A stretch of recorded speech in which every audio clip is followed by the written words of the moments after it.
What's going on, everyone? Peace and blessings, and welcome aboard to everyone with another episode of the Halftime Coach and Adjustment Show with my brother from another Philly, Halftime, and me, the sexiest fat man that you'll ever know, Coach Edd Gladney. And we want to welcome to the show today an amazing content creator, Next Shift Randy. So I appreciate everyone for tuning in, ready for another exciting and eventful show today. But before I do that, I always like to go around and make sure and see how everyone is doing. Halftime, my brother, how you doing today? Good. I'm trying to after I go to work, I gotta try to build my body back up from getting my butt kicked. So it's Right. just another day. Just like playing football back in the days, right? Yep. It's just like trying to get built back up. I'm getting, but it's that oldness. Man, I can't. You can tell when it's gonna rain, and you're you look at you when your dad used to always say, "Hey, it's about to rain." You're like, how the hell you know it's about to rain, dude? He didn't watch the weather. No, I can feel it in my bones. Hey, I'm with you. Trust me, my old body really feels that. So I'm with you. So, but I want to welcome to the show Randy again. Yeah, baby. There you go. Yeah, he's watching the Phillies and the Mets. So, but welcome to the show, everyone. Randy, one of the great content creators in the Hardcore Sports Network. But Next Shift Randy, how you doing, brother? I'm doing good. I'm doing great. Thanks for having me on. It's a cold, dreary day here in Leduc, Alberta. Lots of rain past 3 days. So I'm all bundled up. That's why it looks like I'm wearing like a hoodie. I got a long sleeve shirt underneath, and I'm just like trying to stay as warm as possible. It's cold down here, so I'm excited to be on here. So maybe a lot of talking will get me warmed up. Yeah, you get like minus 32 degrees, don't you? In the wintertime, it gets colder than that. Yeah, I remember working at the airport once, 1 year, and I was fueling airplanes, and it was minus 54 with the wind chill. Damn. Okay, that's one thing I ain't doing. And imagine fueling an airplane. You can't hide from the wind. You were literally standing outside directly in front of that wind. And you're just like, you're just sitting there with like about 20 of those little like warm packs just layered around in your jumpsuit, just hoping to God that they stay warm the whole entire time you're fueling that plane. Because there were times where I was fueling a plane and I had to be out there for 3 to 4 hours, and those suckers wouldn't stay that warm that long. And you're not allowed to sit inside the truck. You have to stay outside in case of emergency. So it sucked, man. It sucked, but the pay was nice. But it sucked in the winter. Yeah, I can imagine the pay is nice. They're going to pay you nice off of stuff like that. So, well, there's one thing I want to say to you, Randy, man. I see you got your dick behind you. I didn't want it on my back, so I thought I had it over my back. So I got my dick over my back right now. Yeah, there you go. So, I was gonna say that's the. Yeah, I love the shirt behind him where it's just exactly. And it's the number one dick. But you're also playing with your dick a little bit back there too. Technically, I was playing with it before I set it up. This dick, for anybody listening. So let's tap into the chat right now. What's up? This is Halftime. Thanks for being a great supporter, always being here every day. So hey, fellas. Daniel, yo, what's going on, Playboy? Thanks for tapping in. Hey, there is the point guard for the Hardcore Sports Network, Mitch Kofsky. What's up, Mitch? Thanks for tuning in, man. Great show this morning too. Yeah, Daniel, it's going well. How's it going with you, brother? Hope well for you and your family. What is it? I guess it's 1-1 Mets and Phillies right now. Yeah. So you guys got that on. I got the Liberty, Connecticut, which are tied also. So at the half. Hi, Daniel Berry highlights. What's up, Chad? What's up, Coach Edd? Halftime, Philly halftime, Randy. No clap, smack for me, Chad. Come on, bro. Where's that at? What's up, Daniel? Mrs. Halftime. Mrs. Halftime, Philly said he wants to go to the Nickel. Yeah, I You're want not the Nickelodeon cruises, but I want some Krusty Krab pizza. That sounds interesting. Krusty Krab pizza. Yeah. Okay. So I'm not sure if anything that starts with the word crusty if I really want to eat it. So I'm just gonna leave it at that. But that's me. That's me. That's me. Look, crab on a pizza. I'm just intrigued by that, man. Crab or lobster on pizza. You might have something there, instead of a lobster or a crab roll, crab and lobster on pizza. And I love me pizza. Exactly, I do too. So I love food. You put both together. Oh, yes, you make a fat man very happy. Exactly. So here comes Mitch SpongeBob reference. Okay, and I knocked it out again. Oh, screw it. I'm just gonna go out the light. So, yeah. So, but let's jump right into the show, and we're gonna start out with a little Q&A with Next Shift Randy. So, you ready to be on point, Randy? All right, let's go. So, I'm gonna start you out. Very simple. How did you start in terms of this type of format? In terms of social streaming and so on and so forth. So honestly, what started it was obviously like I'm sure a lot of other creators. COVID came, and sports kind of stopped and it was halted. But I still wanted to talk. I still wanted to get my piece off. And so I ironically one day I just jumped onto YouTube and I typed in sorry coach, but I typed in Philadelphia Eagles creators.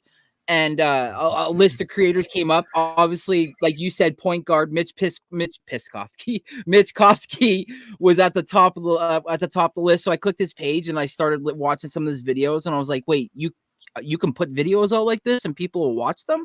So then I started doing more research, and then I found hardcore sports. And then I just like a crazy ex-girlfriend that wouldn't leave you alone. I was in everybody's chat, constantly talking about whatever it was the topic. And it didn't even have to be about the Eagles. I was hopping into the Giants chat. I was hopping into the Redskins or the Washington football teams chat, everything and anything. I was just trying to see like what the market was like. And then eventually I was like, you know what? I should make my own page. I should do this myself. And then the rest of it is all history. And now we're here. Okay, and go ahead, Halftime. You got a question for him? Me and Randy's we stream like the Eagles games a lot and all. And I know you're big in basketball. You know a lot of basketball, a lot of hockey. You know a lot of sports. Like, did you grow up watching all these sports with your family, or did your family put you into sports to make them watch it, or was it just you yourself that liked it? You want personally, my opinion, me personally, like I had family members that forced me to watch sports. So I'm asking you, like, was it the same way, or was it just you said, "Hey, look at this," and I love it? Obviously, for the viewers that don't know or are listening on Spotify, if this makes Spotify, is that I'm Canadian. I was born Canadian, Albertan. I grew up in British Columbia, but was raised in Alberta. I eventually obviously moved back. Obviously hockey was the first thing. Like when you grow up in Canada, it's like they almost give you a hockey stick right out of you come out of the womb. And they're like, let's see what your grip strength is like, like let's see, can you do a wrist shot? And it's like, so like, obviously I grew up watching and loving hockey. But I could never play it because I could just never skate straight. I was never good being on a set of skates. I was always the guy that was put in net because I was a big guy and they wanted me to stop the pucks. But I loved all sports. My mom and dad put me at a young age into soccer, but I kept actually tackling people. Like I full on would tackle them, and I would get basically ejected out of most of the games that I play. And my mom and dad looked at themselves and were like, yeah, this is definitely not what he wants to be in. So I don't know why their minds didn't click. So they put me in baseball. And then when they put me in baseball, like I just was too big. So like they had me on the outfield and I was getting lit up every time they hit the ball to me. So it was just like the endurance part wasn't there. And then like the story that I shared, I went into I never played a lick of football as a junior or anything else like that. I got into high school and I walked into the gym. It was a first time being at the school. Shout out to St. Mary's High School. And I walked into the gym and I seen all these booths of like where I had to sign up for my classes, and walks over the football coach and he goes, "You're starting on my football team." And I said, "Excuse me." My mom's sitting there and I look over Mom. She's got this smile on her face. And he's like, "You're playing on my football team." And I was like, "Oh, okay." He, tryouts. He's like, no. He's like, I want to mold you. I think I know what I can do with you. Fast forward, I went to the football practice. Didn't mean to, but I hurt 2 teammates, rip arming them, going across my defenseman or my offensive lineman, and getting to the quarterback. My coach was like, "Wow, we got something here." My first year as a junior, we won cities and went to provincials. We ended up losing to a team that actually, ironically, I live really close to now as an adult. And then in my senior year, I tore my MCL and ACL. And that was basically the gist of my second year. I came back my third year, but I just never had the pull off like I wanted to. So then I just started getting into sports broadcasting, and I liked it from that point on, and then so on and so forth. And then I just loved basketball. I was always a Toronto Raptors fan. I was actually a Vancouver Grizzlies fan when the Grizzlies were originally here. I went to a couple games and saw some games live. I actually got to see Steve Francis and Sharif Abdurrahim. That was kind of cool. But yeah, other than that, the sports just came naturally because I'm a sports head. So, well, I've always wondered, how did you come up with your name, Next Shift? I know it probably relates to hockey, but I'm assuming. But how did you actually come up with your name? Originally, I was Randall the Handle, and everybody thought my name was Randall, but it's Randy. And I hated how like everybody was like, "Hey," like they'd message me, like, "Hey, Randall." I'm like, that's not even associated. I'm My real name's Randolph. For anybody that's watching and listening doesn't know, my real name is Randolph, but I go by Randy because it's a lot easier for people to first of all spell and then pronounce. But yeah, I had Randall the Handle, and I didn't like that, so I wanted something short but like sweet, and I was like Next Shift, almost like the next play, the next down. Yeah. I was like, I like the way that rolls. So I'm like, you know what, Next Shift. And then I searched it at first. I didn't want to be like Next Shift 13 or Next Shift 55 or whatever. I wanted to be just strictly Next Shift. And I searched it, nothing was on there. And I was like, bam, taking this, and had it ever since. That's intriguing, man. And that's a great way to come up with a name, doing your research and so on and so forth. So, and yeah, you're right. There's sometimes you run into content creators with multiple, and then you have all the numbers. So it's interesting, and I like that. So yeah.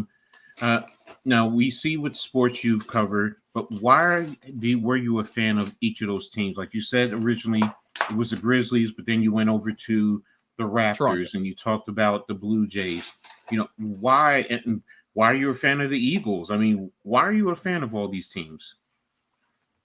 I'm a fan of this team because of a guy by the name of Mr. Brian Dawkins. When I watched that, when I first got to see that man, when my coach sent me home and he was like, I want you to like go watch football, like pick a team and just follow their dogs in the trenches.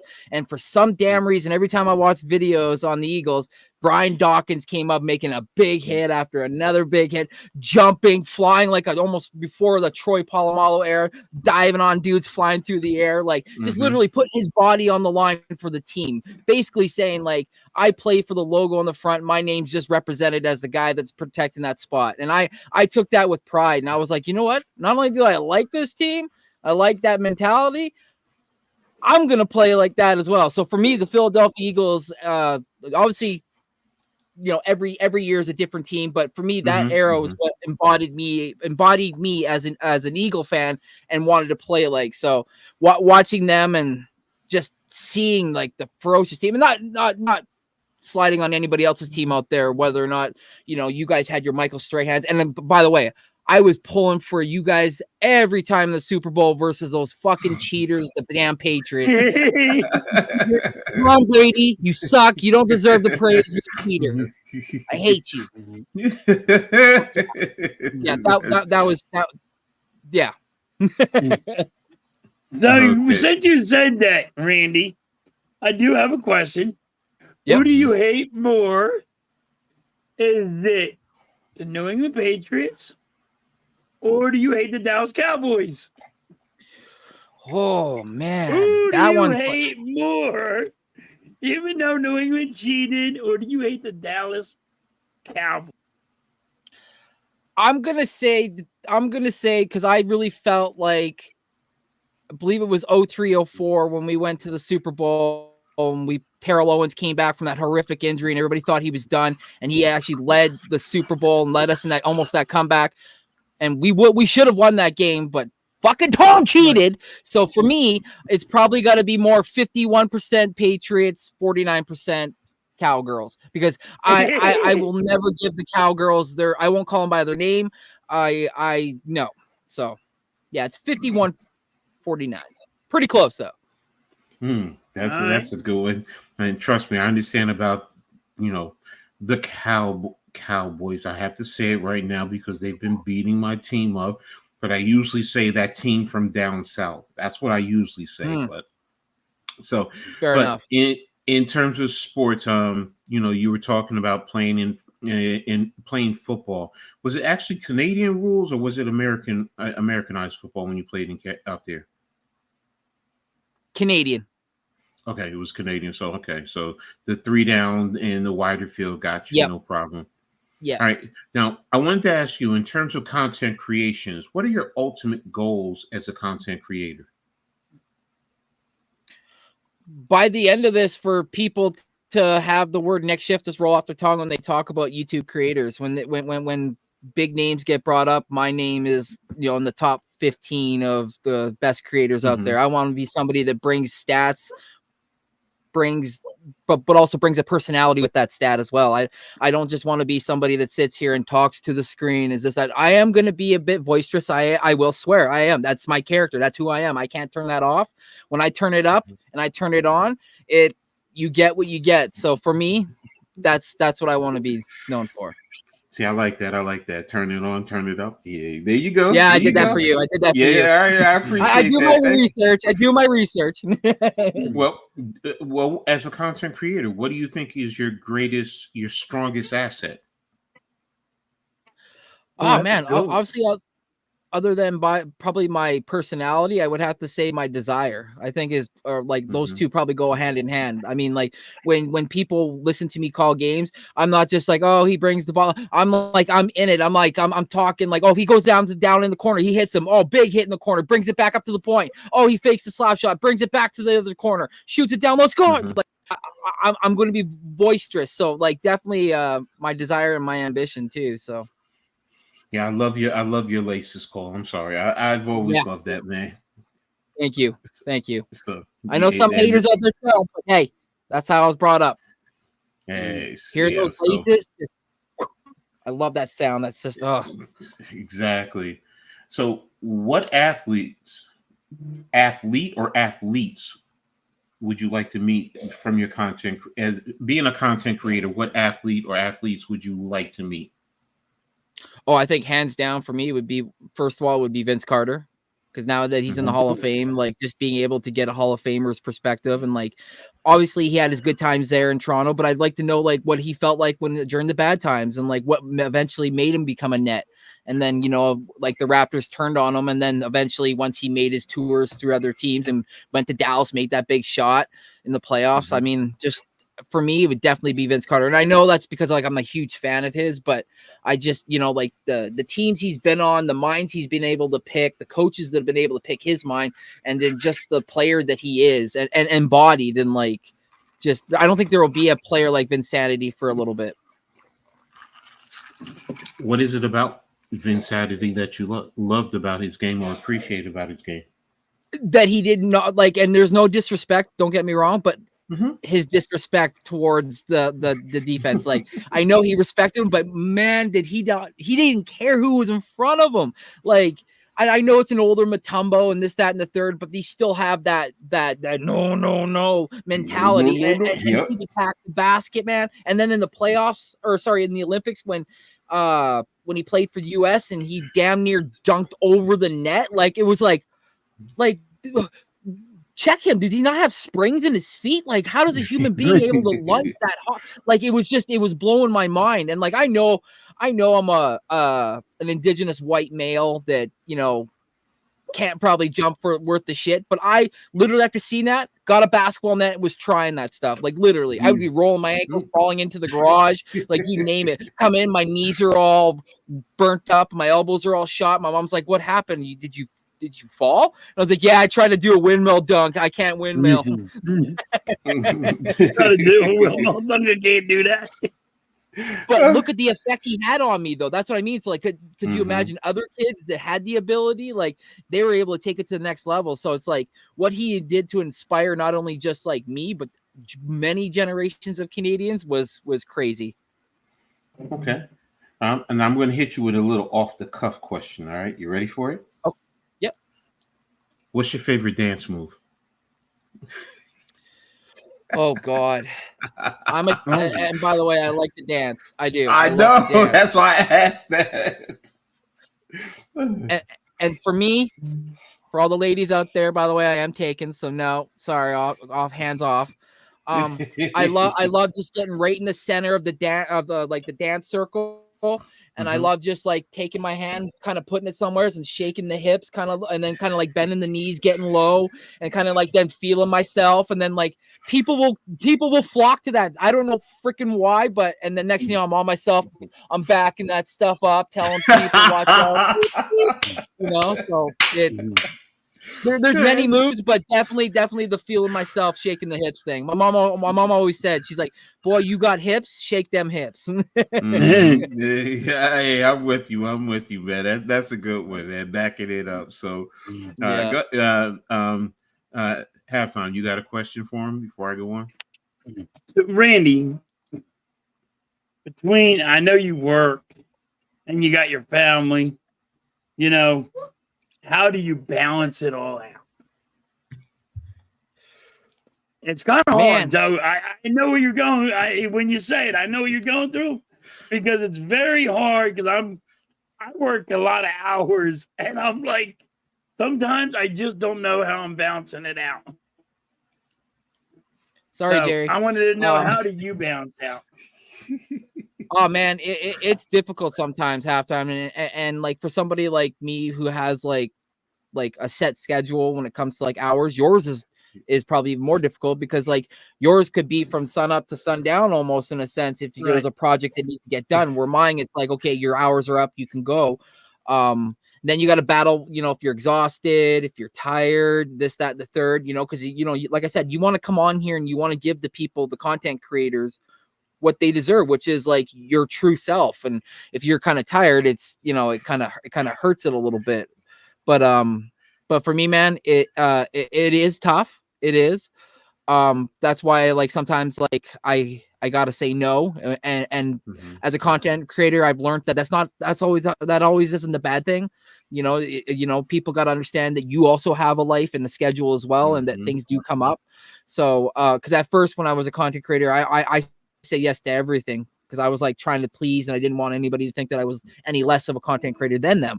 And then once I've now been into this for over a year now, I've learned that, you can say no, because you don't want to burn yourself out either too. So, but for me, halftime, it is difficult. And I honestly, I look up to people like yourselves that have so much that is on the go, and just know that, if you guys are pushing through, that I can do the same as well. Yeah, like I said, like I work a lot of hours, so I know how hard it is.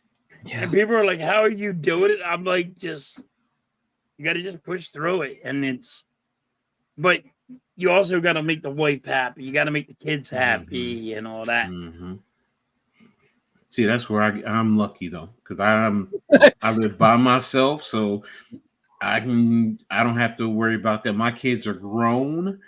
I don't have to raise kids. And my granddaughter, she comes, but she can go home to her mama. So I'm with you. So yeah, but I can appreciate where you guys coming from, because when I was working and doing multiple things, yeah, trying to balance that with family is definitely a very tough endeavor. So now,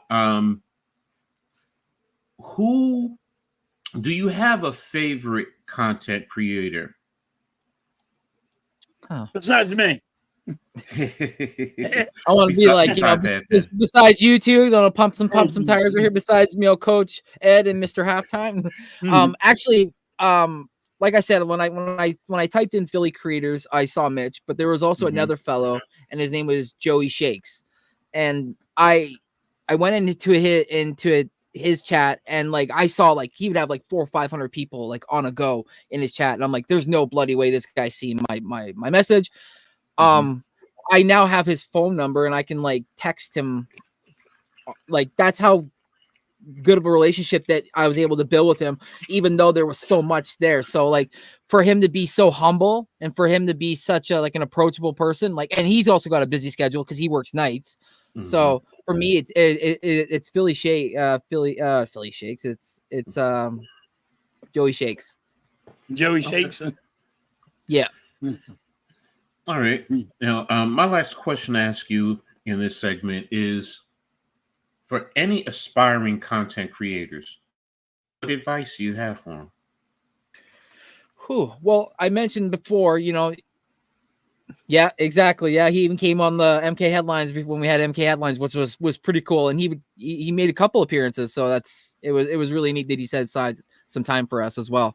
But I mentioned it before with the don't burn yourself out, and like let life have life, so you can say no. Don't be afraid. Like, maybe that person was just thinking of it as like the spur of the moment, and if you're not going to do it with them, then they might not even do it. They're just looking to have somebody with them or whatnot. So like, don't feel like you're obligated or feel like maybe you ruined something because they got to see that you have a schedule and that they have a schedule, and that maybe sometimes it might not always click. But know that, it's okay to say no. It is. It really is. And number 2 is always, always, always be respectful of your chat. Yes, exactly. That I fully agree with you, because there are some content creators that they only want to go to a certain element within their chat or certain people. So yes, you try to be respectful because they've taken their time to be here in your chat. Give them that respect, and to at least acknowledge them, so as best you can. So even if it's a simple hi, I see you there, thank you for being here. So exactly, that's definitely great advice in terms of respecting your chat. Actually, I just came up with 2 more questions that I just want to ask real quick. The first one is, what are your thoughts on Halftime and I right now, what we're doing right here? The show. Yeah, I love it. I think it's neat. Yeah, I think what you guys got here is something cool, like, and the concept of it, and just like the overall scheme. I think it's sick. I'll be real. Like, if I haven't tuned in when you guys were live, I've definitely watched when I'm like vacuuming and doing laundry and like listen. Like I sometimes can't be able to watch, but I'll like listen. And Alicia's grandmother, who's a bit older, lives with us. She'll be like, what's so funny? What? And I'm like, oh, you wouldn't understand when it comes to 2 old farts talking. She goes, I am an old fart. I'm like, you're not that kind of fart. You're an old fart. These are just old farts. but the comedy aspect, it feels like you're talking with a bunch of buddies. Kind of show. So that's what I like.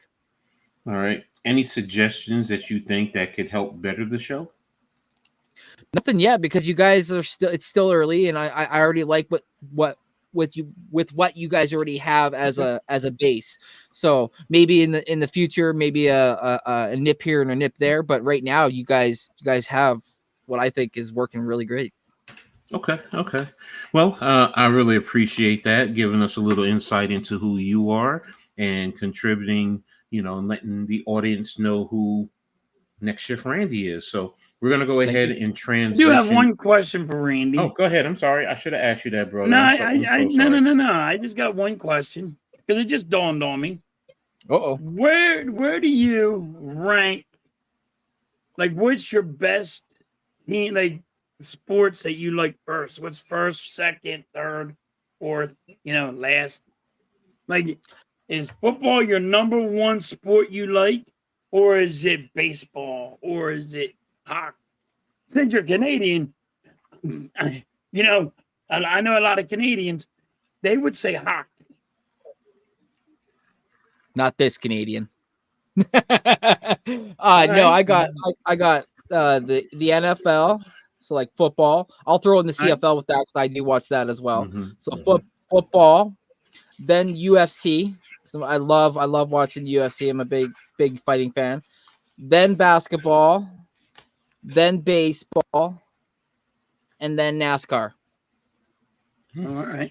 NASCAR. Yeah. Didn't even think about that. I didn't even think about NASCAR, but I love watching racing. Both my step parents were race car drivers when I was growing up. Okay. All right, Arku. Yeah, I kind of figured that with you, Arku. Yeah, so and I've been keeping up, keep creating, and you get better. Thank you. I mean, you guys are great. The chat, you guys are phenomenal, and I really appreciate you. This we halftime now we do try and keep it as two old farts just sitting back having a beer, talking trash and just having a good old time. But you know what, chat, you're part of the family. You're part of us sitting on that porch and just group of people just cracking and going and whatever you can do, just having a good old time. Remember that first UFC watch party? Okay. Oh my God. Spill it. Come on, spill it.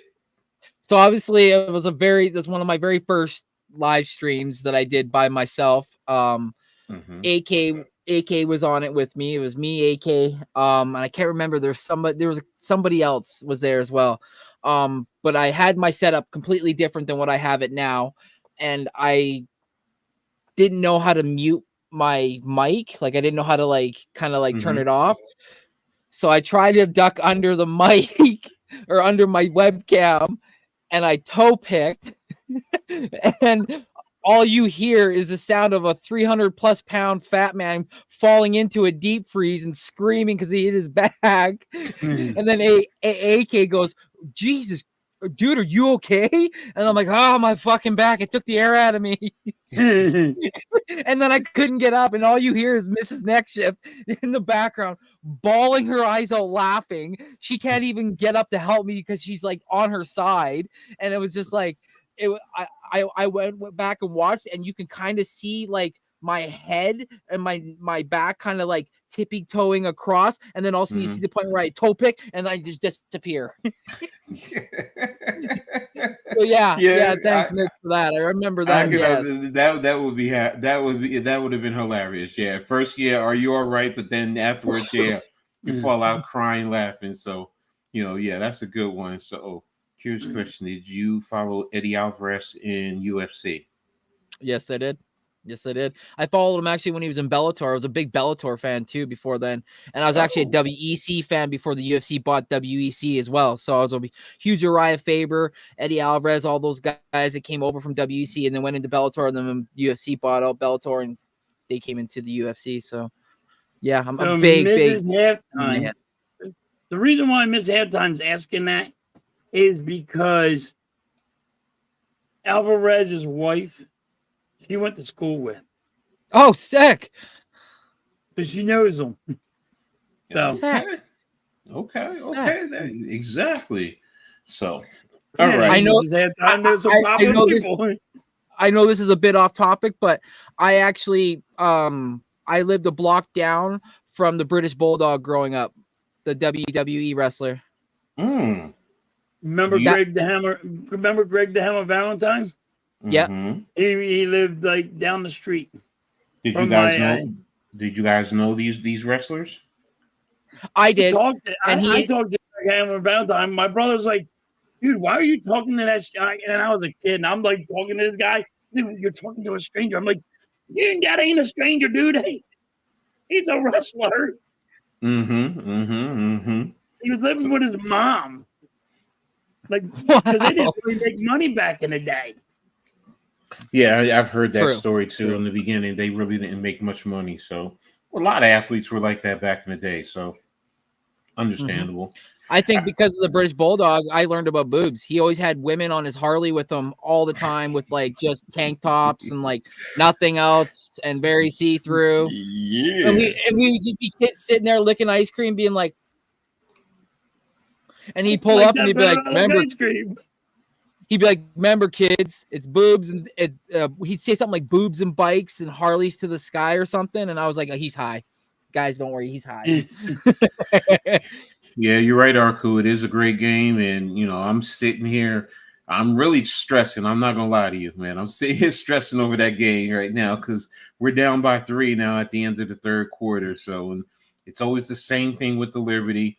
We start out hot in the first quarter, the second and third quarter. We allow the other teams back, and then hopefully in the fourth quarter we can pour it on. So we'll see as we go on. So and the Phillies are destroying the Mets. And that's where I was going. I was going into baseball right now. So I wanted to talk about that. You know, the only game right now, of course, is being played is the Phillies and the Mets. Phillies are up 6-1. There you go, Phillies. Beat them bums, the Mets. So they get a double from me coming from the New York side with the Yankees, and then of course with the Philly side. So, but in terms of the standings overall, in terms of the playoffs, and then I'm going to start overall in the American League. Yankees are overall at first at 45-20. The Guardians are at 40-22. The Orioles are also 40-22, and then the Mariners are leading the West at 36-29. You have the Royals, and this is for the wild card. The Orioles, and the Twins are in the wild card positioning. And if I go over to the National League, the Phillies right now are a half a game over the Yankees for first place. Let me double check that. No, actually, you're ahead of us because we missed 2 games because we went to London. But it's the percentage points because you're 44-19, we're 45-20. So technically we're even. And if you win this, you're going to be ahead of us. So, but you're 44. We'll jump ahead of you, but yeah. The Dodgers are at 40-25, and then the Brewers are at 37-26. And in the playoffs wild card positioning, you have the Braves at 35-26, the Padres at 33-34, and then the Reds at 31-33. So very interesting in terms of the National League because it seems like it's very top heavy right now. You know, with the other wild card teams in position, they're in a sense they're under 500.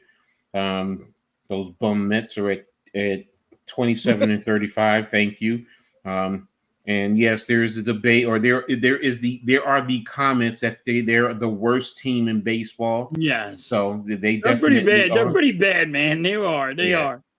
For having a billionaire and multi-billionaire with all that money and willing to spend all that money, and now you're talking about going after Soto, and we'll see come after the season. But if it goes the way it's going, I'm not worrying about losing them. I'm sorry, I'm not to the Mets, to the Mets.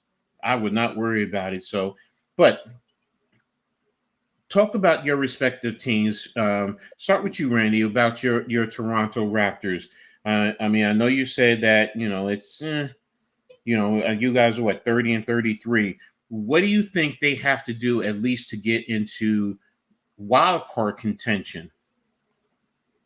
I think they need to fire John Schneider, our head coach. I honestly think the guy's worth no more than a fucking bag of Lay's potato chips. The guy does not know. Last year we were in the playoffs. You had basically arguably your best pitcher in Jose Barrios keeping the Twins out of it. Their bats were going nowhere. The second you took the guy out of the game, which was in the 5th fucking inning, and you wanted to go to your goddamn bullpen, which we hadn't been able to rely on, and then boom, we shit the game away, and the rest is all history, and we lose the series. This year, everybody's expecting a quote unquote bounce back. Our pitching was good last year, but our batting, our bats were a little bit better. This year, our pitching has regressed a heck of a lot, and our bats are, if not cold, barely even lukewarm. Our team is hitting, we're dog shit. We're two games first innings away from setting an MLB record for the Boston. I can't even remember what the name of the team was, but it wasn't the Red Sox. It was like a 1932 Boston team that had gone hitless and hadn't scored a run in the first inning in the season. We're at almost 39 games that we haven't scored a run in the first inning. Wow. So that's a glaring stat. Our bullpen is blah. Our starting pitchers, we just announced that Alek Manoah is going to be shut down for the season. He is having his I believe his elbow surgically repaired. It's not Tommy John, but they're saying it's going to be treated like Tommy John. And one of the kids that was brought up to actually probably start this Blue Jays maybe going to the World Series when we brought up Bo Bichette, Vladdy Jr., and Kevin Biggio. Kevin Biggio was DFA'd yesterday, so he is no longer part of the team. He's going to go down to the minors if nobody picks him up. And we brought up another bat, Spencer Horowitz. So we're going to see if maybe that ignites the team. If not, Turner, the offseason acquisition, he's been cold as ice. It's just like the bats haven't woke up. So we need a shakeup, and I think the head coach needs to go. So if the head coach goes, you think that could help you get into the wild card positioning, or I think let him go? Go ahead. I think it would scare some players and being like, wow, okay, if they're able to cut John Schneider after they just agreed to a 2-year extension, literally just in the summer, that shows that that no one's untouchable, and that, maybe if this doesn't work out, maybe there might be a shot at, the team might want to send off a star to recoup some assets back so they can start retooling for the future, because there's a lot of rumors that the Blue Jays might either trade Bo Bichette or Vladdy Jr. if this doesn't turn around fast enough, because we got a pretty high payroll and we're not doing well at all. So yeah, oh, wow. I did hear that you guys were talking about trading a lot of your guys. Like you're ready to, you're just sellers already. And I was like, well, like that's when I was talking to you behind thing. I'm like, how is your freaking closer doing? I went because I need a closer, and so now I'm looking for the Phillies. Like, who's on the market as a closer? Because I really think the Phillies need a closer, and I'm like, and then you tell me he's out for the year, he's done. I'm like, you're losing everybody fast. That's crazy. Yeah. Wow. I mean, that is crazy. I mean, in terms of what's going on, and usually I'm expecting a lot from the Blue Jays. It's usually the Blue Jays and the Rays, who I kind of expect a little bit more. But the way things are going in the division, yeah, you're right. The Blue Jays are bringing up the rear in terms of the division. So it looks like it's a tough one right now, but I mean, it's not like you're totally out of it. It's still early, so things can change as we go along. But again, I mean, I feel you where you're going in reference to that. So, and I want to say really quick for those wondering, if you fire John Schneider, who you going to use to replace? I think Don Mattingly right now was brought on not only just to be somebody in his ear, but somebody that would probably take over. So it would be Don Mattingly. The Mags is my all-time favorite Yankee, to be honest with you, man. I just love Don, man. I love this game. I hated that, injuries cut his career short. I was hoping that he would be there, or he could have been there when we did win that World Series, so he could have that World Series ring. Yeah, I think that's one of the things that hurts him in terms of the Hall of Fame considerations. Because to me, he's a Hall of Famer. I'm sorry. Yes. So, and a lot of New Yorkers would stand up with you on that as well. And one of my greatest memories of Don Mattingly, it's actually not a baseball play. there was a foul ball that went over to the side, and he went over there looking like they always do. And there was a little kid sitting there looking back at the ball up in the stands, and he reached in and pulled out a popcorn and just ate it.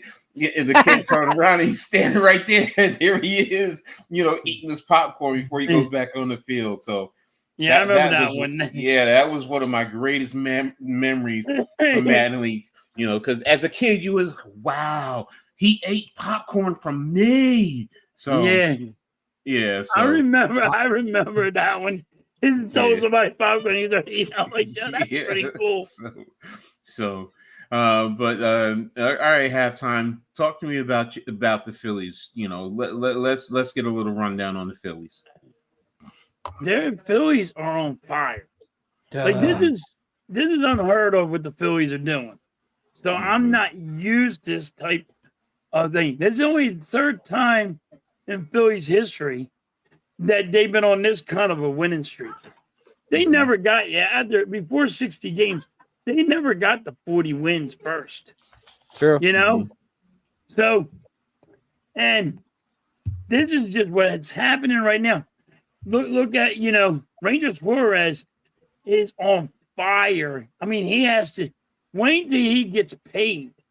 He didn't even get paid yet. They're going to have to give him like $200 million. He's going to get friggin' a ton of money. So now the Phillies have like 3 outstanding pitchers.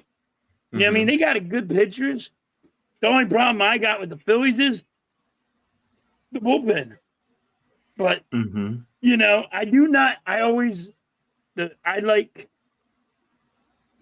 always think they need a closer. And I'm very high on that. But that's old school me. Like, I don't think you should do it by committee. But the committee's working? If it ain't broke, don't fix it. So you can't complain about nothing. Ranger Suarez is awesome right now. Everybody's on point. He's 9-1. Yeah, he's 9-1. Like, how can you complain about anything that's happening right now with the Phillies? I mean, we have our shortstop out, and that we're paying tons of money. And here's our backup, and he is on fire. Right now he's the best backup in Major League Baseball. He is pulling out numbers left and right, and I was against him. Of course, Trey Turner's out. Yeah, Trey Turner's out. He's been out for like over a month.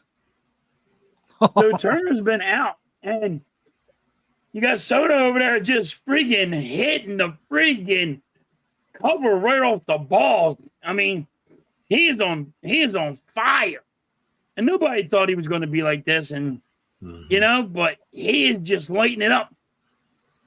Merrifield right now just hit a home run to get us over to friggin' the 6-2 now, but I mean, like, Merrifield hasn't been doing them, but he's over here popping home runs in London. Well, he needs to stay in London because that's like he only has like 3 home runs in the whole year. You know what I mean? Like, you can't complain about this team. It's unreal what the Phillies are doing. It's kind of like your Yankees, Coach. You guys are like, you can't pick nothing apart. Like, people are like, try to pick something apart about your team. How can I pick it apart when they got, 43 wins? 45. We're 45. 45, right, yeah, 45 wins. If they lose one, okay. They lost one. They're going to lose nice. One. But yeah, there's no complaints over here. Yeah, I mean, last night with the Yankees. Nice. Yeah, last night with the Yankees was the first loss we had, I think, in the last 9 games or 8 games, something like that. So, and we lost to the Dodgers, and we lost in overtime in the 11th inning, 2-1. So, but I mean, we lost to the fucking Oakland A's. Like, the people in the stands chanting, "Sell the team." We lost to them 2-1. Like, what the fuck? So, it shouldn't be like this. Hey, yeah, we talked about that, Blaze. Yeah, we talked about that. And you're right. This is a no pause zone. So, when you come here, you won't hear that from us. So we're two old guys who, but we're not about that. So that's for all you youngins out there. So, but yeah, with the Yankees, I mean, they, other than last night, they've been on a tear. We just recently lost Soto, but Soto went out with elbow soreness. In the minor, I mean, at Double A, Garrett Cole pitched in Somerset. Literally, I used to live it's in Bridgewater technically, but I lived in Somerset, which was around about 10 minutes from my house. So, and I used to go to see games out there. And if I was out there, yeah, I would have probably been there trying to see Garrett Cole play. So, and he did well. So he's actually supposed to be pitching tomorrow. And that's the thing. Our number one, our ace is not here, and we're tops in the league. So imagine once you get him and he gets into a rhythm, it as a Yankees fan, it leaves you very encouraged. So you're like, okay, is this an opportunity for us to really make a push?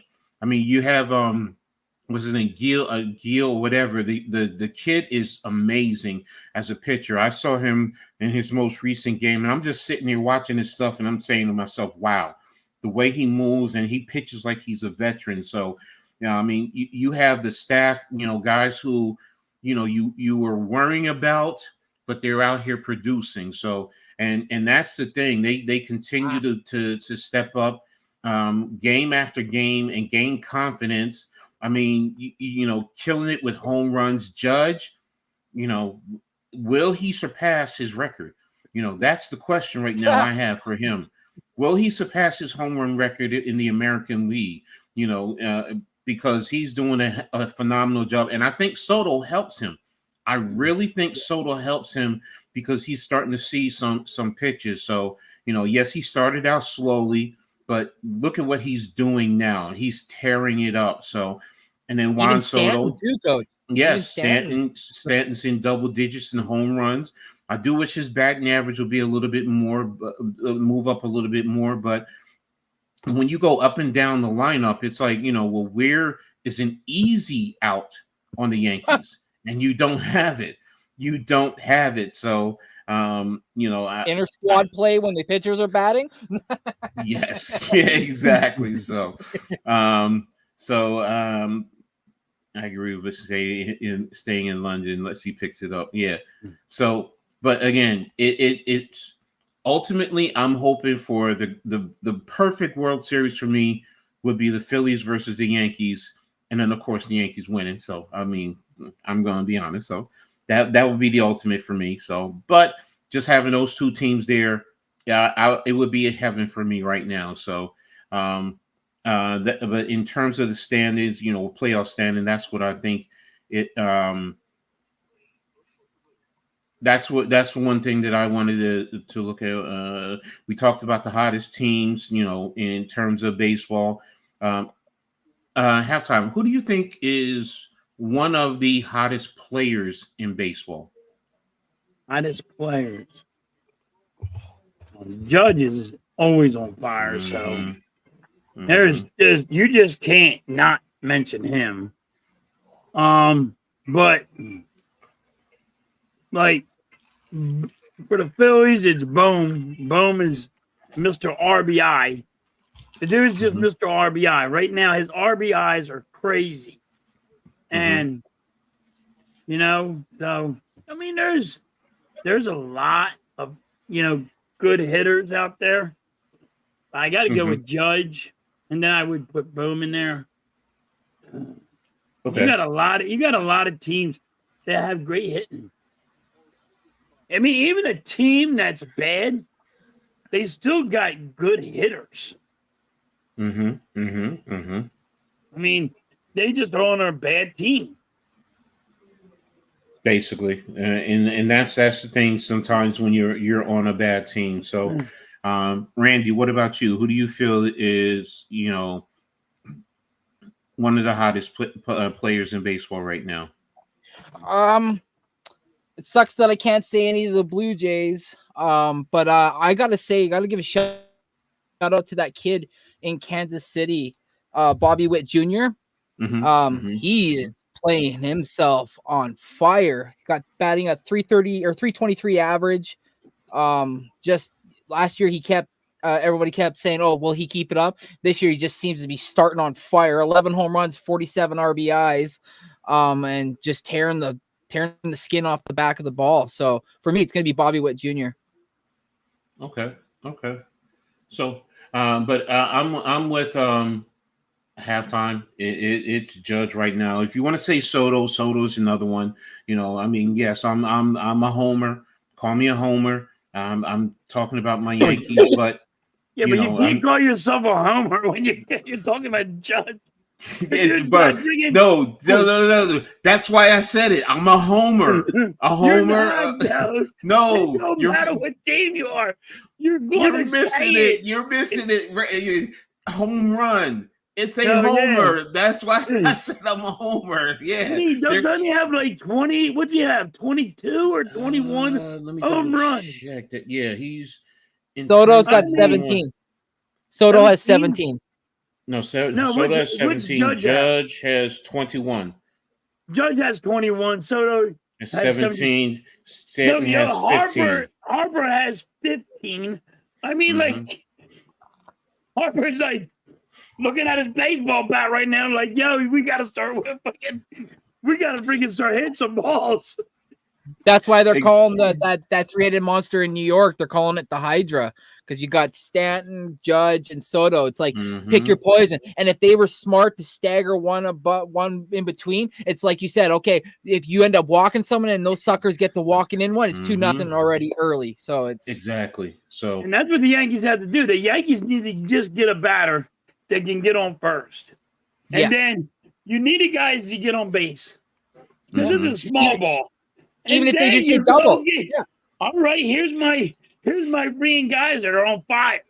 So you put one, then put one, just a plain guy beside that one, and then have another home run guy, and just keep on going.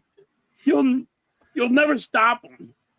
Blaze, I'm going to say this. I was watching this morning. I was watching the Sports Center Top 10, and there was I think it was the left fielder who made an amazing catch, a diving catch. So Pittsburgh, yeah, they have the ups and downs, but hey, they developed some nice young talent that can come to the Yankees and win championships. So I'm giving Pittsburgh their due respect, man, because hey, we got Garrett Cole. Where didn't he start at Pittsburgh?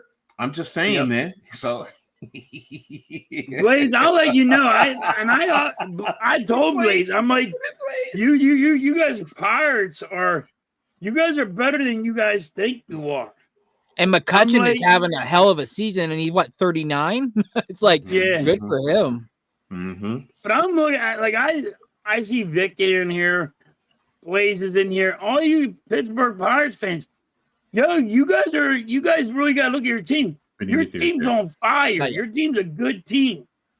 Mm-hmm. I mean, your owner's a problem, but you're a good team. Problem is, if you imagine if you had an owner like that will put players in there to go get guys, that actually go put money out. They don't want to put really that much money out. And that's the only issue you guys got. But your team is young and it's an awesome team. I like the Pirates. No, I mean, I know I made the joke earlier, but yeah, they do a good job, especially at times getting the young core and developing. That I really meant. They do a good job in developing. Right. So it's really just being able to keep them. And I get being in a smaller market when you got going up against the Boston, the New York, the Philadelphias, the LA, Chicago, they can generate because the revenue because of the markets that they're in. So but yeah, you guys did a good job of eventually getting fire the owner, higher halftime. There you go. Fire the owner, higher halftime. Halftime, you will be the owner of the Pittsburgh Pirates. Hire me, please. Hire me. I can fix the team. Hire me. Anybody can fix the team. I play MLB The Show on my Xbox. I can fix the team. Trust me. I can fix it. I can do it. All right. So right now, I'm going to go ahead and go on to the next segment of the show, and Uh-oh. this one is going to be a little interesting. And where is it? I had the banner set for that. When in a relationship, what draws you to your love? Ooh.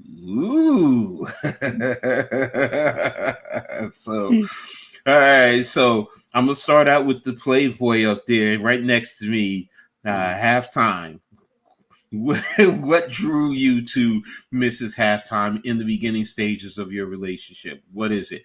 And it could be anything. It could be your looks, it could be personality, it could be money, but seriously, what is it that that drew you to your love? I'm not allowed to say. Huh? I can't say. I plead the fifth. What do you mean? Oh!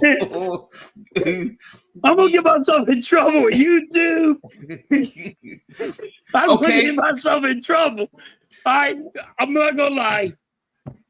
It was a rack. There's nothing wrong with that. Okay. Titties. Hey. It was titties. What do you want from me? Yeah. Hey, you grew up sucking on them, whatever.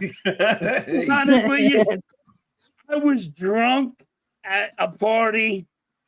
She pulled up and she's upset because she just got. She said it just she goes. She just got, and she just found her boyfriend cheating, and I was the rebound guy. But wow! I'm over there like I was so drunk, and everybody's looking at me like, "Dude, you can't look at women like that." I'm like, "Watch this one." And I had a saying, and man, she thought I was the biggest asshole. And everybody was like, "Dude, he might have been with you, but you said that goddamn comment. Nobody's gonna be with you." The next day, she's on the phone calling me up. I'm like, that hook. No, I don't know if I can say my just comment. I said, everybody need. I told her, everybody. I said, every woman needs a little bit of halftime. In them, out them, around them, and sometimes on them. She thought I was the biggest jerk off in the world. Yeah, I'm an asshole. I know. Oh, okay. All right. I'm coming to you, Randy. What about you? What drew you to your significant other? Well, I told her I was going to be live and there would be some questions asked, and I told her that just stay away from this episode. Don't watch this episode. But fuck, I can't believe I'm gonna say this. Listen, you can't get any worse than what I just did, Randy. I'll put it up there. Bars high. I was new to town. I was new to this town, and for anybody who knows, I smoke marijuana, and I needed somebody to buy something from because I didn't have my new ID, so I couldn't go to a dispensary. And somebody told me, "Oh, there's this chick that deals, and she'll probably hook you up. If you're single, maybe hit on her a little bit." So I was like, "Okay, I'll hit on her." So I showed up, and next thing you know, we're in the back seat of her car, and next shift's pants around his ankles, and I got my weed. There you go. Okay. And the rest was history. I was like, I like what happened, and here we go. We're gonna stay together. Okay. Well, and she didn't contest. Well, I'm single right now, but I'm going to take it a different way because the love of my life, my first wife, the mother of my children, who gave me the 3 greatest gifts on earth. She's no longer with us. She passed away in our relationship. If she was here on this planet, she'd be right here with me. So, And actually, what drew me to her, and it's a funny story because I had my friends, and we, literally, I mean, you were 20 years old, 20-year-old guys, whatever, and it was four of us, and one of the guys, Craig, he met a female, and she had two other friends that she wanted to go out on a date, so they chose those three. I wasn't included. So, and she, the love of my life, she got hooked up with one of our friends. His name is Flash. And if you understand why his name is Flash, yeah, it is. At that time, he was like that. So, and when they went out, meeting her for the first time, he's all over her, hands all over the place. And she was not that type of a female. She wasn't. Right. So, and needless to say, it was a bad experience for all three of them, all six of them, technically. So, and it was going to ruin the other two's opportunity for another date. So they said, well, we have another guy, he plays college football, blah, blah, blah. So they set us two up on the phone, and she was literally fresh out of high school because I'm 2 years older. So she was 18. We're sitting on the phone talking, day after day after day after day. Literally, I would end up going to class after being on the phone with her all night, and she was going to school and then work and then come home, and we're back on the phone. We were like that for 2 whole weeks before we finally met, but we were in love from there. So, and we actually met, we were going to meet at the mall. And the funny thing is, I was there early, nervous as crap. So I'm sitting there in the parking lot. I had a basketball in my trunk, so I'm dribbling, have no skills, bobbling the ball all over the place, trying to get it through my legs. Lo and behold, they all come around. And they're at the door, and they're seeing me right up there, and they're like, "There he is." So, and then they yell for me, "What are you doing?" Blah blah blah.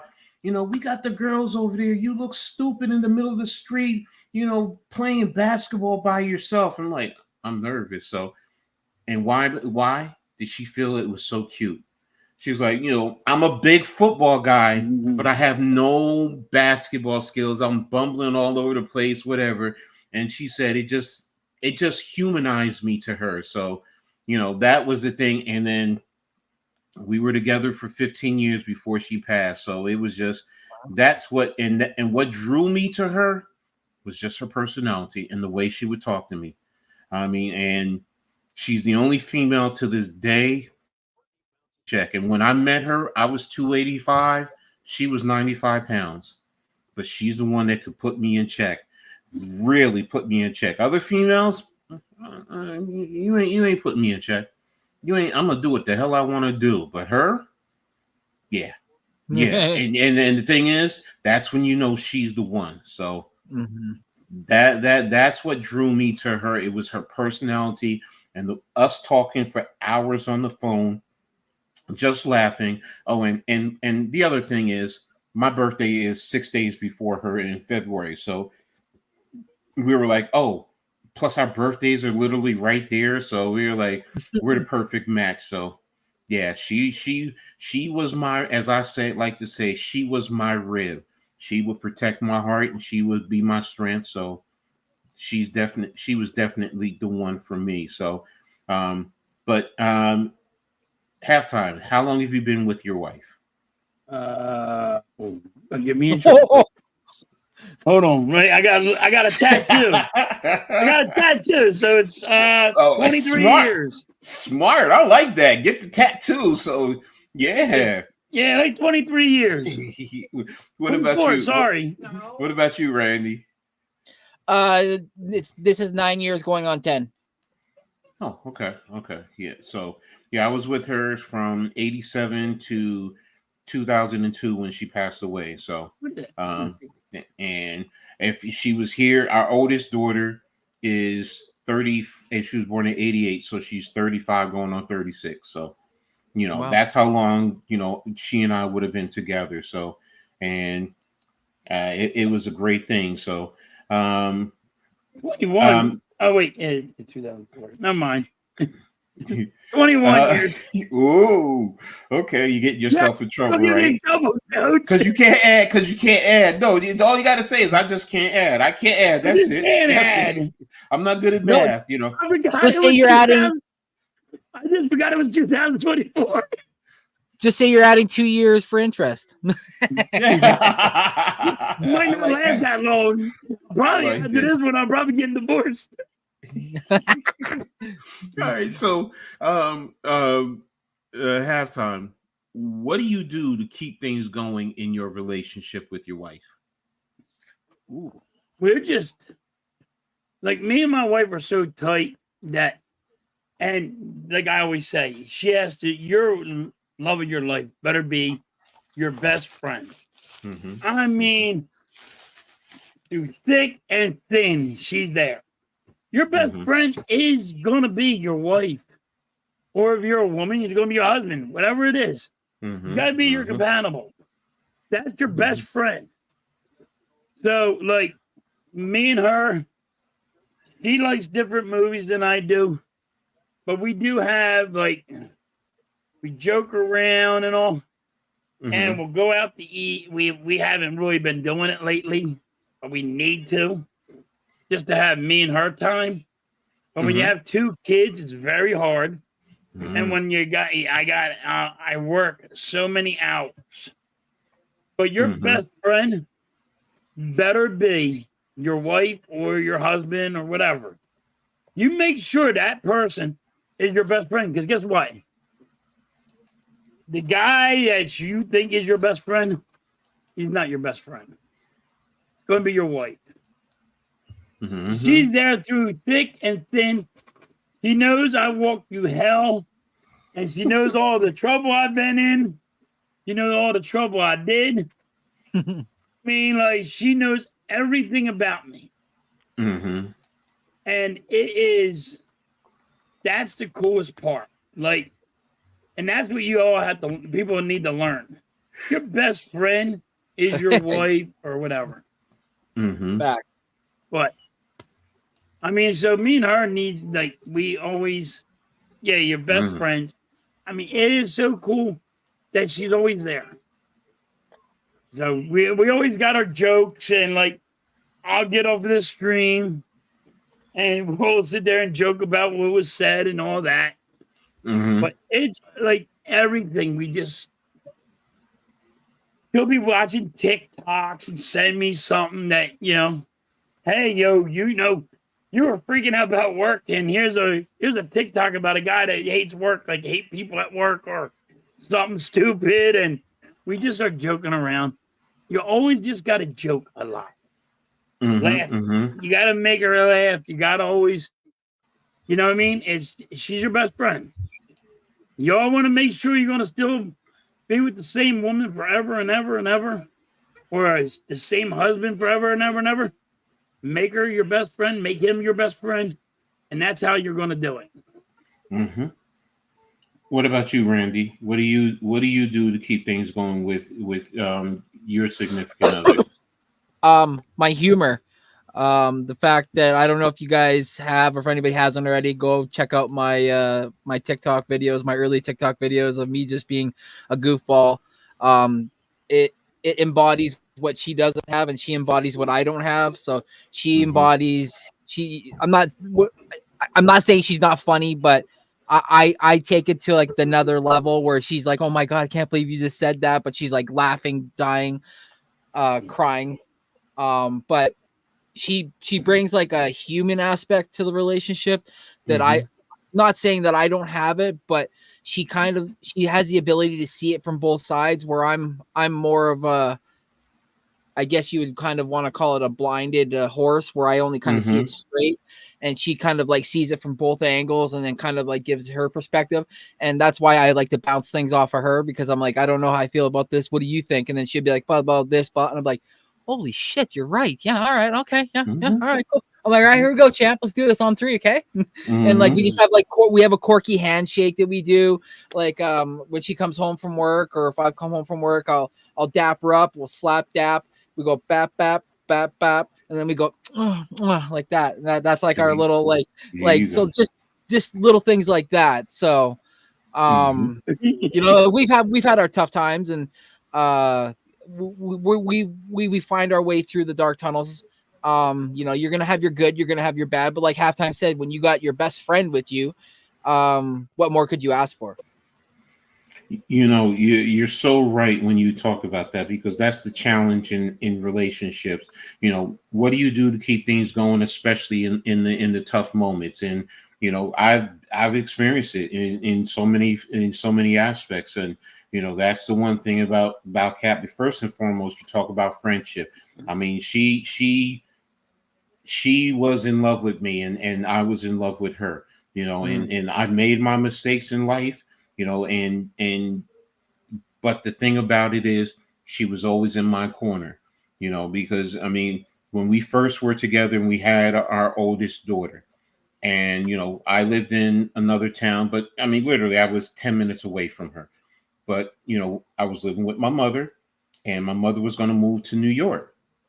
And being that my mother was going to move to New York, I had a choice, you know, find some place in Jersey to live or go out to Brooklyn. And she didn't want that. She talked to her parents, and I moved in with her parents, and that was it from there. She had my back, always had my back. If I was struggling with money, she would give me money if she had it. If I had money, I would give her money no matter what. It didn't matter, especially when we had our kids. So, you know, and yes, always finding things. Like one of the things that we did, you know, she was a big movie buff going to the movies. I wasn't. But the thing we always did was we always ate. For a little girl, that girl ate. Every Friday back then, it was we always went to Pizza Hut and got two large meat lovers, and we would kill it. We would kill it, and we would sit and watch.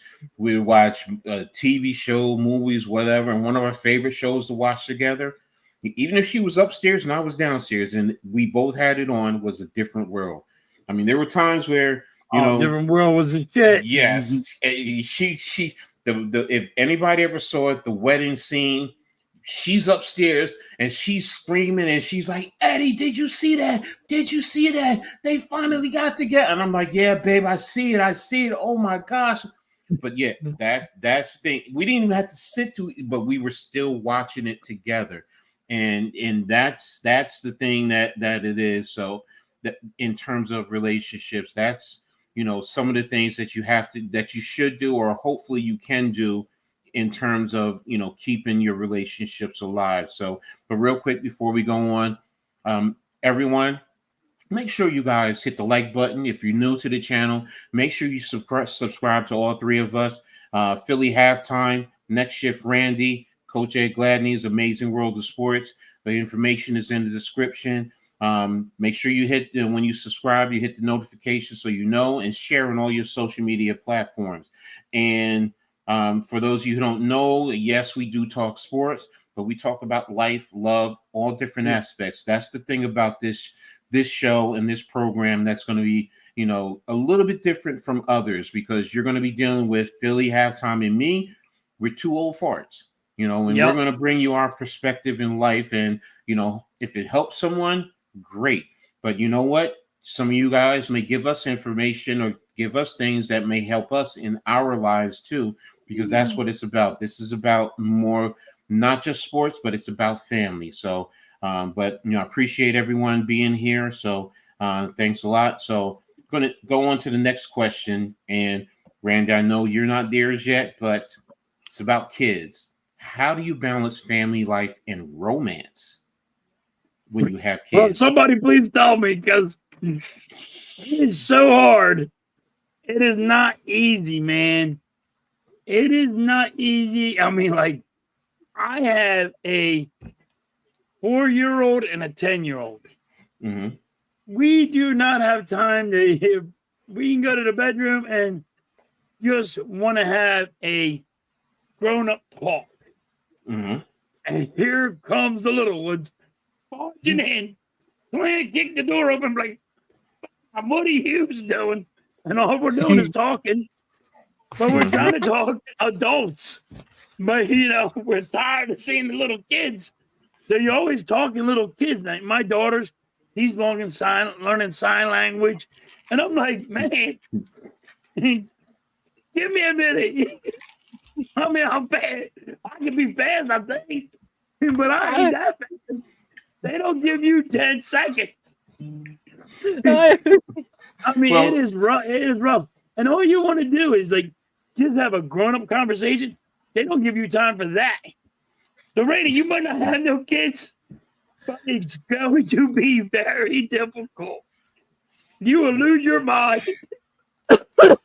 I in my head I have this picture. I don't know why, but don't mind me, Miss Halftime. But I have this picture of Mr. Halftime as the bedroom door closes. He's got his hands already on your chest, and the kid's barking. He's like, "I'm just talking to your mom. Leave me alone for a minute."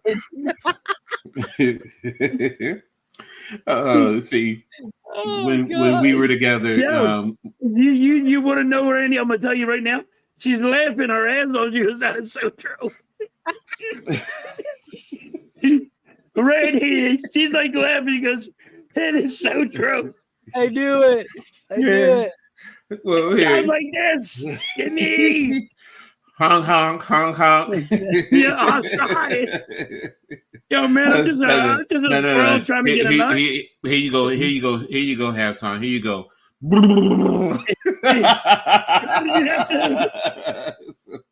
They will not let me. See, here's one thing that we used to do, and sometimes we were tired, but honestly, if we knew we wanted to do that, we'd take the kids on. One of us would take the kids out, or the other one, and try and wear them out, get them so tired that when you come home, you give them a shower. Usually, our kids back then, they were out by 9 o'clock, and it was like, yeah, now it's our time. It's either that and my parents. My parents and my uncles. Different time, different era. So please don't kill us. But they used to give us a little taste, a little shot. Yep. You know, give you a little brandy or whatever. Yeah, listen. When you had bad news, what they give you? They gave you whiskey. Put it on your gums. Exactly. And that didn't hurt nothing. That's what we used to do back in the late 60s, early 70s. My dad used to say, knock your ass out, and me and your mother, we would, handle our adult business. So, but yeah, I'm not advocating for anyone to do that nowadays. Please do not take it as Coach Ed is telling us to give kids liquor nowadays. I'm just telling you, different time, different era. My suggestion is, if you can, go wear your kids out, take them to the park, get them in activities, get them tired physically. Then you come home, give them a nice, good, warm to, fairly hot, slightly hot shower so their body can relax, get them all dressed up in their pajamas, and then go off to bed. And next thing you know, you're going to be hearing the snoring and be like, yeah, baby, it's on. It's on. Now let's us get our adult beverages and get going. So, but that's something that I used to do, and I appreciate what you said that you do in terms of the romance with your wife there. So, Randy, if you did have kids, what do you think you would do? Oh, fudge. I don't know, man. We already have a hard time with our cats. Like, you worry about your cats? Yeah, that ain't done. Not to get into complete context of what was going on, but Lucifer came in one time and I didn't know where she was, and me and Mrs. Next Shift were adulting, and the cat decided to sniff somewheres, and I wasn't too keen on where she was sniffing. So I and then if we close the door, they sit there and scratch at the door like they're being murdered out here. So it's like I hi kitty, hi, like it's like it's just not gonna work. But yeah, if I was a dad, I would definitely like you guys say, I would even get like a trampoline even too, coach, and like let your kids do some gymnastics type thing too, but like take them to a local park if you can't afford a trampoline. And I remember growing up all the time playing at the park and having just a hail of a time. So, and then if possible, even take them to like a park that's a little bit further than your house. So like on the way back, that could even exhaust them out a bit. But car I rides, yeah, exactly that too. Yeah, I remember when my mom and dad, and trust me, I remember when mom and dad were adulting because I knew exactly what they were trying to get at. Like, when your mom and dad was adult and you weren't allowed in that room, you'd be like, they're like, you get out of here, I'll hit you with something. I will bust you up. Back in the day. See, I would use it to my advantage though, because when I knew that they wanted to do that, I would be like, "Hey, can I go outside and play?" And they'd be like, "Yeah, go do whatever you want." I'm like, "Okay, take my bike and see you later." And I just take my bike and go off and just ride for hours. Just ride for hours. You see, there you go. The physical activities definitely help when it comes to the kids. So, and especially if you want to have a good romantic life, and don't. One thing I will say is, all right, all jokes aside, because someone said it earlier, you have to send the kids off to families' houses for a couple of hours for fun. And to be honest with you, if you have a good family support system, that's a great thing to have. Because you do want to continue to date your significant other, because that's important. Look, what got you there? Yes, you're going to have kids, you're going to have to deal with life, but you can't forget what got you there. You have to maintain it, because sometimes that's what's, excuse me, that's what's lost, or that's what loses a lot of relationships, and which leads me to my next question. Do you feel true love has been lost or is being lost nowadays? I mean, I'm going to start with you, Randy. What do you think it is? Yeah, I think a lot now has become hookup culture. I think a lot of people really now just care about like the moment versus like the long term. And what I mean by that is like people aren't willing to stick through the tough times. When times get tough, they're just like, you know what? It's not for me, bounce. And then they just go on to the next one. I've heard so many stories since I've been with Mrs. Next Shift of women and men finding different relationships. Ironically, they're one of Mrs. Next Shift's friends. Since we've been together, and which is 9 years, she was with 5 guys before she finally found the one that now has 2 children with. So it's like, it just goes to show you that like there is like a hookup culture in a sense that like if it's just not working for me, then maybe I'll just go find something that does work for me for that time being. So for me, I do feel like love is kind of lost a little bit. What about you, Halftime? Do you feel it's lost? I do. Like I say, if you got to make your your wife or your or your boyfriend or girlfriend, whatever you are, if you're not being best friends and you don't take that, like if you think your friend's more important than the girl or the boy that you're with, then that's where you guys are wrong. And I don't see that no more. I don't see as much. People are always, hey, that's why there's a lot of divorces. You know what I mean? They're not seeing eye to eye. And some people want to go out. And they're like, the girl wants to go out with her girlfriends. And the girl or the boy wants to go out with his boys. Yeah, it's okay to do that once in a while.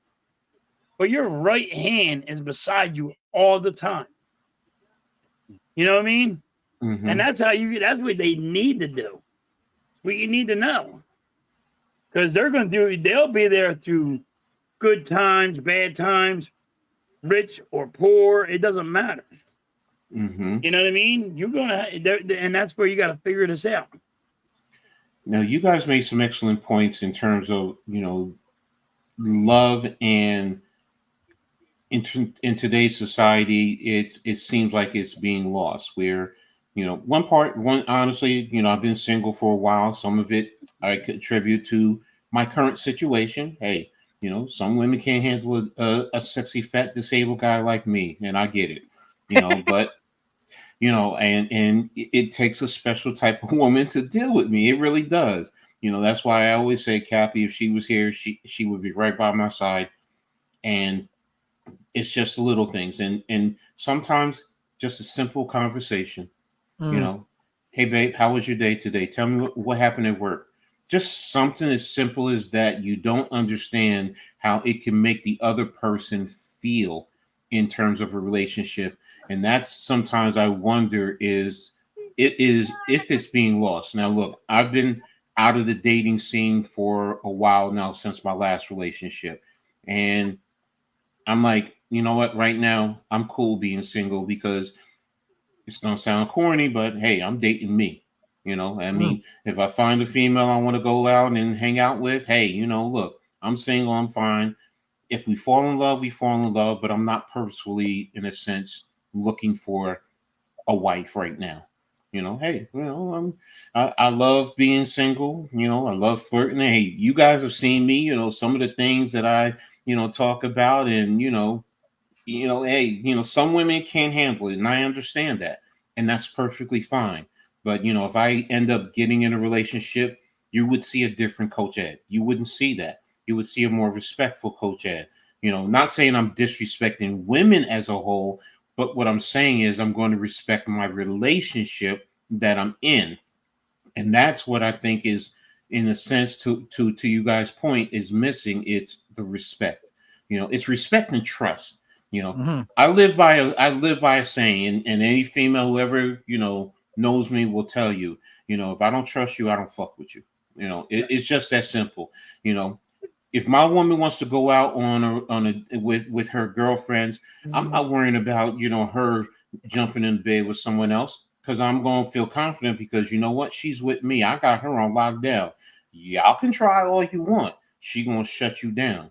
How many times I used to walk down the street with my lady and guys would look, and you know what I would do? You know how most guys, what you looking at and all this and that?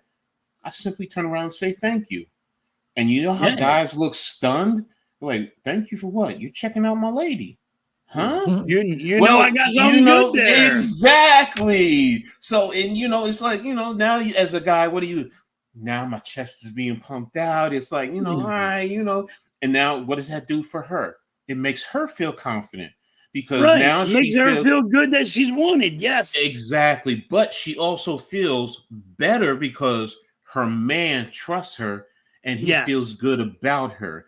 And that's the thing. That's why I say trust and communication.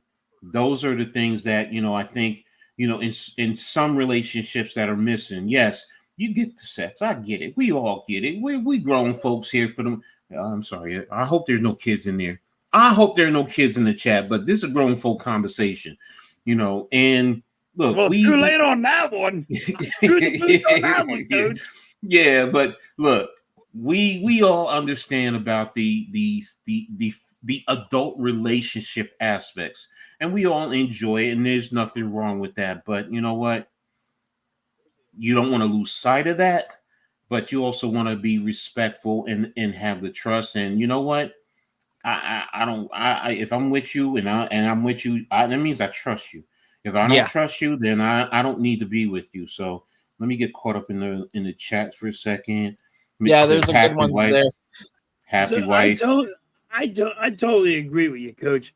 Like, the way that you explain it is like awesome. Coach, can you go back to that quick? Which one? Sorry to cut you off halftime, but Damien, life is tough too, buddy. Like, if you can get through the tough times with somebody, you come out stronger on the other side. And trust me, you do, because then the petty little things don't matter anymore, because then you know that those things don't bother. Exactly. Damien, you won't give a damn what people think, as long as you got a good woman beside you. Yeah. You'll go through heaven. You'll go through heaven and hell for her. You'll realize that one day you will go and have the worst ever. And you'll be like, all right, I'm going to come out of this. And I'm going to fight for us. And you'll realize it, Damien.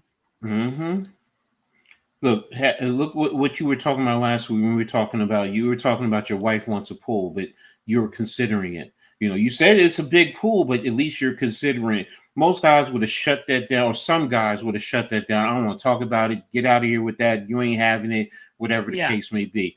number one, at least you have the conversation. Number two, you joke with it. But number three, at least it also shows, you know what, you're still considering it. Yeah, but that's what we do. We joke about it because but I put the reality in there, but I also joke about it. Yes. And one day we don't get me wrong, it probably will happen because she just puts her foot down and says, "Yo, it's time." You know what I mean? Exactly. So, and that's the thing in terms of, relationships with your loved ones. Those are some of the things that, I felt like, it would be important for us to talk about, because hopefully it helps someone in here, and look, you guys are going to continue in the chat. You may put stuff in there that could help someone else. Don't be afraid to give your perspective in reference to that. That's why we did this channel, so we could have, we could joke around, we could talk sports, but yeah, we're going to have those moments because we're here to help each other, because this is about family. This is really what this is about. And I'm hopeful, and Halftime is hopeful that you guys take that from these conversations. So, but we're going to end that right there, and we're going to move on to the next phase of our talk. I want to touch base on this one with Jerry. Go ahead, Jerry, you're not an easy person to get along with. Who is? Who is? Mm-hmm. Everybody has issues.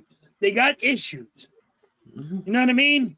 You gonna have things that you have to work out, but you have to, and you'll find someone that you can, will understand you. But all right, say if you think it's always going to be your way or the highway, well, that's not going to be that's not the way to do it. You know what I mean? You're not going to be able to do it. You're going to have to give a little to get a little. But that's the main point. That's the thing about a relationship. It's about, being able to compromise at those important moments, because like you said, yes, everyone is difficult. I have my moments. Trust me. My kids will tell you there are times when they're like, I can't stand you, daddy, and you know what? That's fine. There were times my mother will tell you, there were times when, you know what? If you had to put something in my hand, I probably wouldn't be here right now. I probably would have done stuff to my dad because I did not understand what he was trying to do. But I'm 17 years old, but my dad was tough. I was tough to live with. But now, you progress on, you learn to live, you learn to adjust. And now as an adult, my dad and I sit down and talk about that. Cappy and I, when we were together, we would talk about everything. We didn't agree even on child rearing. There were certain things that, she didn't have to experience as a child growing up. And, I was different in terms of how to raise a child. But you know what? We sat and we talked about it. There were times that, she would say, all right, we're going to go your way. There were times I'm like, all right, babe, go ahead, do your thing, whatever. I'm just going to sit back. So no one, like Halftime has said, we're all difficult in terms of everything. To be honest with you, I don't want a girlfriend who's going to be yes in everything and going along with everything. I want somebody who's going to challenge me, because there may be times I may do something that's stupid. Even at 57 years old, it don't matter. I need to be checked. I don't know every daggone thing. There's not a daggone perfect person on this planet. But yeah, I feel you. So, and you know what, Adam Hurley, you said no wife, happy life. If that works for you, more power to you, brother. Yeah, go ahead with it. So, I mean, I don't begrudge you. I don't, look down upon you. Some people are just better being single. I'm like that right now. I'm happy being single right now. I'm not looking for a wife, but if someone comes along and I'm like, okay, she's it, then you know what? I'm just going to be like this. Click, click. Let's go, baby. You got me locked up.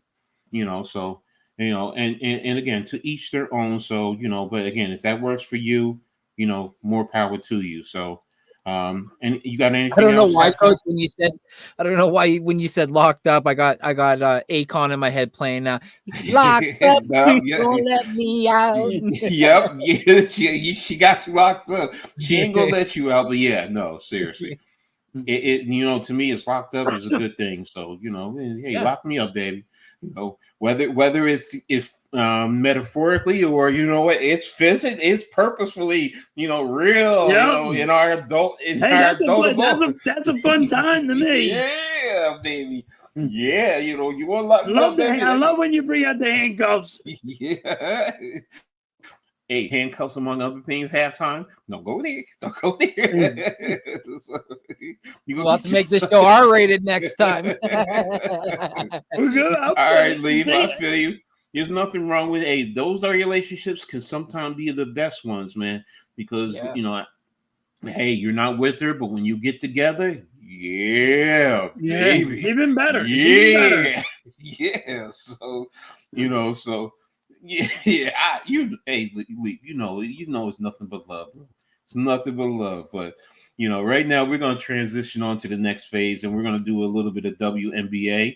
If those know I love the W, and halftime and I were talking about it during this week. And we're gonna start with the controversy that started last weekend. And hopefully it's phasing out, but the Caitlin Clark, Kennedy Carter incident, and anyone who's heard me Tuesday, you heard me rant on it, but I've moved on. But you know what? It was a dirty play.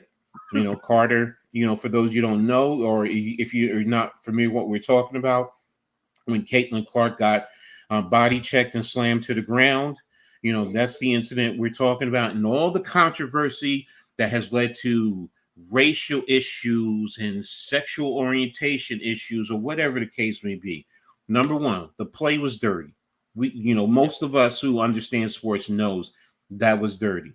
My thing is, everything else outside of it, to be honest with you, we need to back off. It's in between the white lines. The league handled and did what they needed to do. They upgraded it from a personal foul to a flagrant one. That goes on her record, and it goes forward from there. Everything else, whether it's Stephen A versus Monica McNutt or whoever, bless you, brother. Thank you. It's what? It's basketball. It happens. If you played in the streets, sometimes we played, and it's like it got really rough and tough out there. And you've seen, back in the days with me and halftime in the 90s, we've seen some tough games, but in the end, you try to leave it in between the white lines. And that's what I'm hoping for. All this other stuff, they need to, chill out with it. We all do. Every last one of us, even me with my rants. You know what? That's why I said I've moved on. You know what? Clark is starting to do her thing. Had a great game last night, 30 some odd points. I think she hit 7 threes. So she's starting to feel, starting to get into a rhythm and starting to understand the game. But that play. Halftime. Give me your perspective, your thought. So, like me and Coach, like we're talking about, I'm like, this is how to be talked about. Mm-hmm. Now, I'm not big into women's basketball, but I was like, Coach, we need to talk about this because it's like going super big, and people are looking at it. I think, and now mine's going to be unpopular. Mm-hmm. You know what I mean?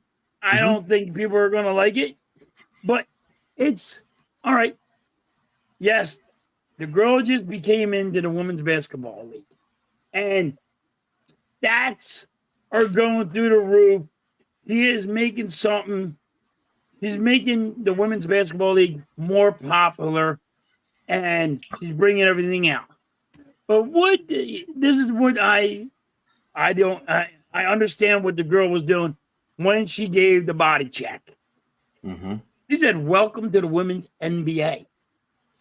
It is just like if whoever came to the NBA and you're going to tell this guy he's the greatest, and you're not going to just give him his flowers, tell them to earn it. So she said, hey, all she did was give him a little reality and said, boom, here's a freaking check on you, put you on your ass. Welcome to women's basketball. That's it. Because everybody's saying you guys were nothing without her. And some girls got a chip on their shoulder over it. I understand that. It doesn't matter what sport it is. It could be basketball, football, hockey, soccer. It don't matter. Somebody's going to get put on their ass because if you're going to say you're the number one person in this league, I'm going to put you in check. I'm going to give you everything I got, and I'm going to put you on your ass. That's all she did. Did she get fined? Yep. I disagreed with her not wanting to talk to the media about it. I agree that they should fine her for not talking to the media. I agree all that. I mean, I don't agree about her attitude when she acts like she rolls her eyes thinking she don't like the girl. It don't matter. I got what she was doing. She just put that person in reality check and friggin', hey, I'm gonna knock her on her ass. She's not bigger than the friggin' sport. It's like basketball, coach. You know what I mean? If you're gonna sit there and say, hey, this kid's coming out of high school. He is gonna be the next Michael Jordan. You don't think these NBA players are gonna friggin' put him on his ass? They're gonna give him everything he got. It doesn't matter about football. You can be the next friggin' Joe Montana. You're not going to do it. They're going to put you on your ass. They are going to give you everything. They're going to give you cheap shots. They're going to give you everything they got. Was it a cheap shot? Hell yeah. But it was just a reality. Open up a reality on it. And that's what I didn't understand. Like, that's what the girls could have said. I was just welcoming her in the women's basketball league. That was a welcome. He's the best. Remember, everybody said she's the best. I just welcome her. Here's the thing with Caitlin Clark. All right, there's one aspect where I get the jealousy aspect with some of the women in the sport. Look, if you've been following the sport, the average most sports fans do not follow. Just like you said, you really didn't. But now Caitlin Clark, what she's done, it's drawn interest. And I say there is that fine line that you have to, work through and understand, first of all, you want people to tune into your sport, whether coming to the games or watch it on TV, because that's also going to help increase your salaries. Whether you realize it or not, you're tied to her. Because the top salaries are like $260,000, $270,000. When you got guys in the NBA making $50 million, hello, ladies. Some of you have to understand, if you're feeling jealous or whatever because she gets a shoe contract, $1 million shoe contract, and you're not, then you need to do something to up your brand. However, you got to figure it out. You have to up your brand. But as far as her, you want her to come in to bring people in, because guess what that was going to do? Eyes are going to see her initially, but then now they might see you and become a fan of you. That might open up opportunities, sponsorship opportunities. That's going to grow the sport. So that's why it's like, you know what? There's that double-edged sword. You got to know how to work in between, and you want her to come in here and the rest of this rookie class. I understand what Angel Reese is saying when she said it's not just about Caitlin, it's about her too. It's about all of them. All of them coming into the sport and working together and building the sport up together. The veterans who have been here for years. You don't want to forget about those who have been there in the past. An old fart like me has been there since day one. I remember Rebecca Lobo, Lisa Leslie jumping up doing the ceremonial tip. So I'm a true fan, and I'm going to be here. But now you want to bring in all the casuals and bring them in and get them engaged and get them engrossed and let them see the beauty of your sport, because that's one of the things I always talk about. This sport is beautiful. It's a lot more fundamentally sound. Yeah, donuts. there's a lot more fundamentals being played because this is not a sport where they're high flyers and dunking all over the place. They have to be fundamentally sound. Even a simple bounce pass or a chest pass has to be fundamentally sound to be executed. And these women do that. And now you want to draw the fans in so they can see the beauty, and now it can grow. And now you can also gain money by the with TV contracts and fans. You're playing in front of sold out arenas. We're now going into expansion where we're having Golden State next year and Randy's area, Toronto, the year after that. So, and that's what you want, because now you're going to be up to 16 teams while the NBA is at 30. Think about that.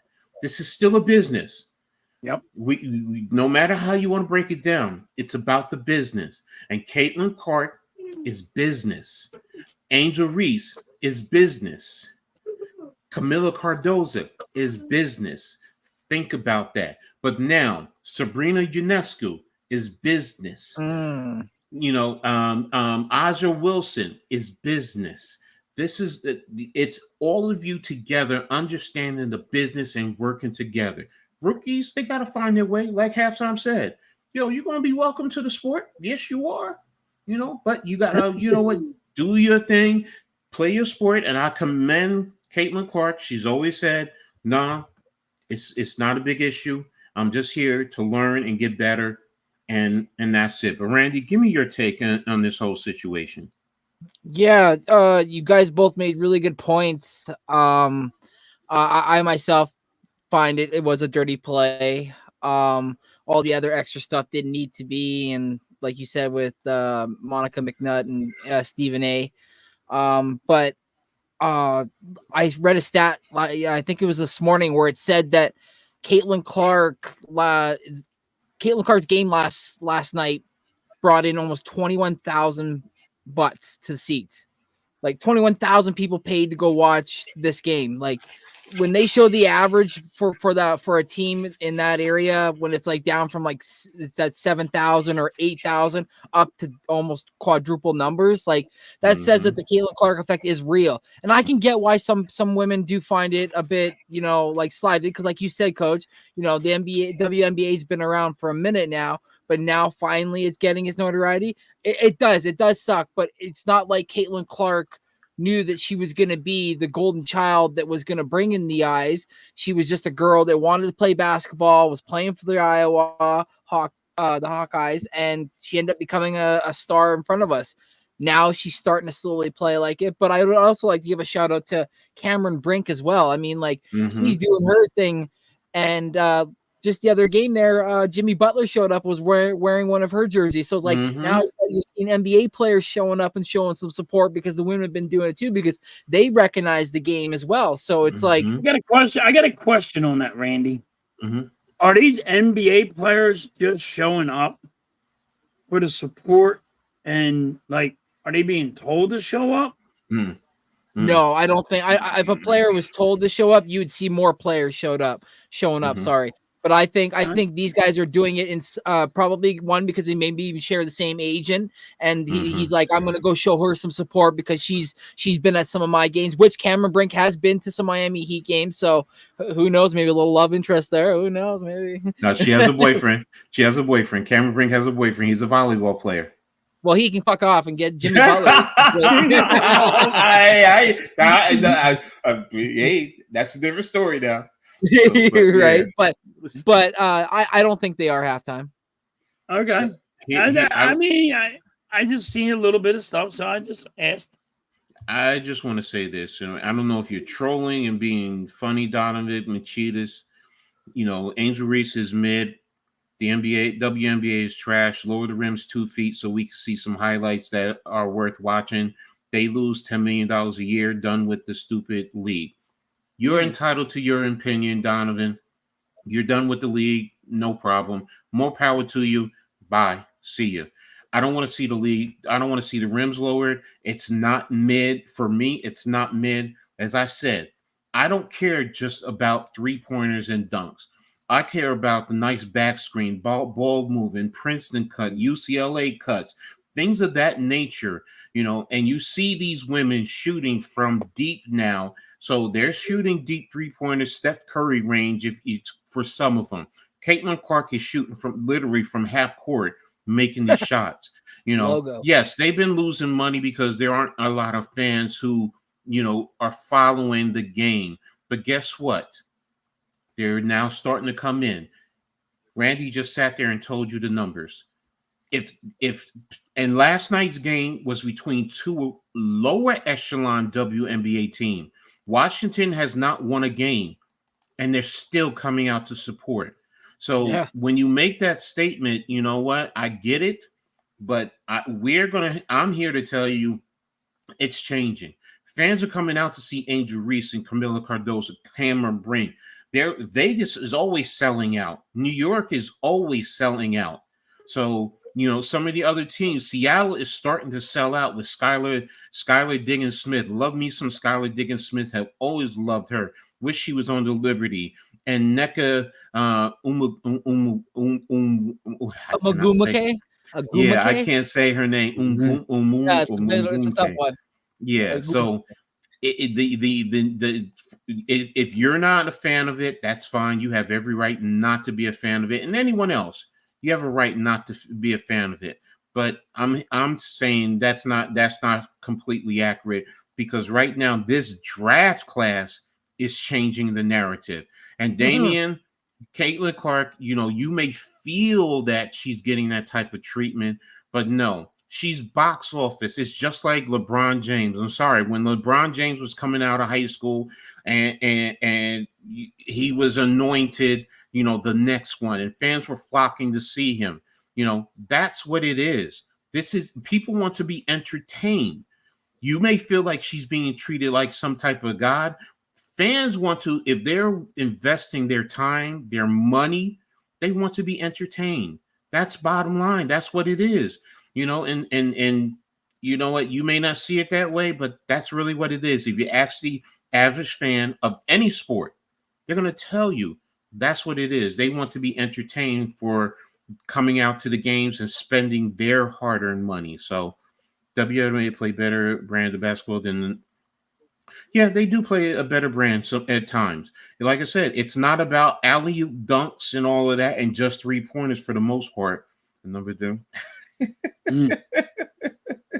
Tobias Harris. Okay, here we go.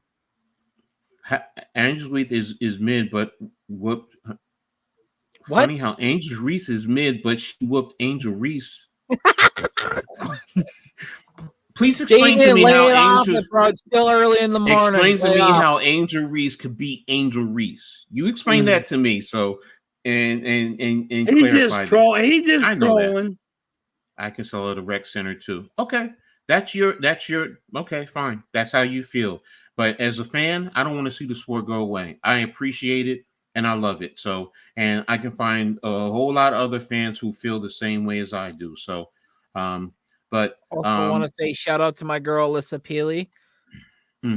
Got in the game the other day there and put up some points. I like my girl's thick, and so shout out to my girl Alyssa Peely.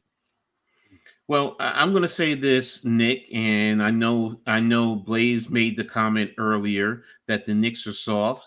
Well, if the Knicks are soft, then does that mean the Sixers are like Carvel ice cream?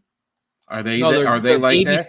The baby shit. Everybody in basketball is soft. So yeah. Yeah. So I mean, hey, it is what it is. It is what it is. But I mean, listen. Oh, he meant to say Caitlin Clark, not Angel. I know what he meant. I know what he meant. That's why I wanted him to come back in here and clarify himself. What's up, Mellow Goated? So, but hey, you win some, you lose some. I mean, that's sport. That's the competition, and that's what you want. So, but hey, I told him we had that conversation last week, Coach. Mm-hmm. You know what I mean about the Knicks. So. Caitlin Clark is not some type of, as you said, god. She is a box office player. People want to see her, and that's just the bottom line. If you don't want to see her, then don't go watch. It's just that simple. Listen. But I will say this. If you're sitting here debating and chatting about it, that says something about you, about the sport, because they're drawing you in. Because if If it wasn't to you, you wouldn't be talking about it. So, yep. But like I said, you know, I will say this. Like I said, all she did was got welcome to the women's NBA. Exactly. No, that part. That's It was. all it It was. was. That's all it was. It's not as big as people are making it out to No, be. it's not as big. It was a dirty play and that's where it should have stayed in between the white lines. Right. It's a dirty play, but it was welcome to NBA. Welcome to women's NBA. It's like any other freaking sport. You wouldn't hear if LeBron James came out of college and he got put on his ass. You wouldn't hear nobody crying about anything, and you wouldn't. It's all different now. You know what I mean? Mm-hmm. And that's what it is. Exactly. You just got welcome to the women's NBA. So just drop that shit.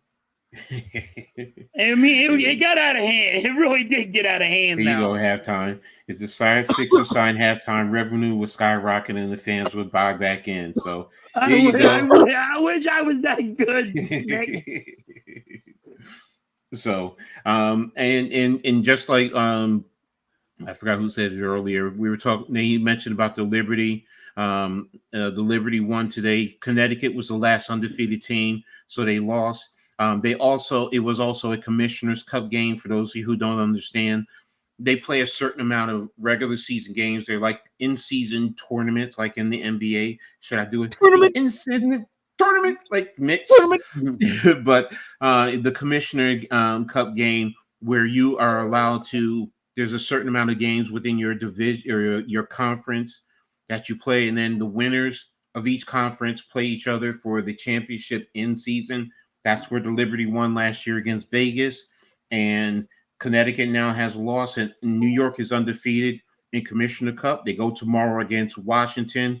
And I believe if they win, they're going to win the Commissioner Cup Series for the East. So they would end up getting to play whoever wins for the West. So, and hopefully they can defend their championship. So, but again, that game also was because I was keeping my eye on. I had it on. Now I have the football game on, but it was a great game. So glad the Liberty came back to win. And overall in the WNBA, I'm just loving it. I'm loving it, every aspect of it, the competition, the play. Last night I was up late watching. I watched Seattle last night go into Las Vegas and beat the Aces. They beat the Aces last night and I really wasn't expecting that. So, you know, and that's the beauty of the WNBA. I mean, the Suns now are at 9-1. The Liberty are at 10-2. The Lynx are at 7-3. The Storm are at 7-3. The Aces are at 5-3. The Dream are at 4-4. The Mercury are 5-6. The Sky are at 4-5. The Wings are at 3-6, which is a big surprise to me. The Spark are at 3-7. The Fever are at 3-9, and the Mystics are at 0-11.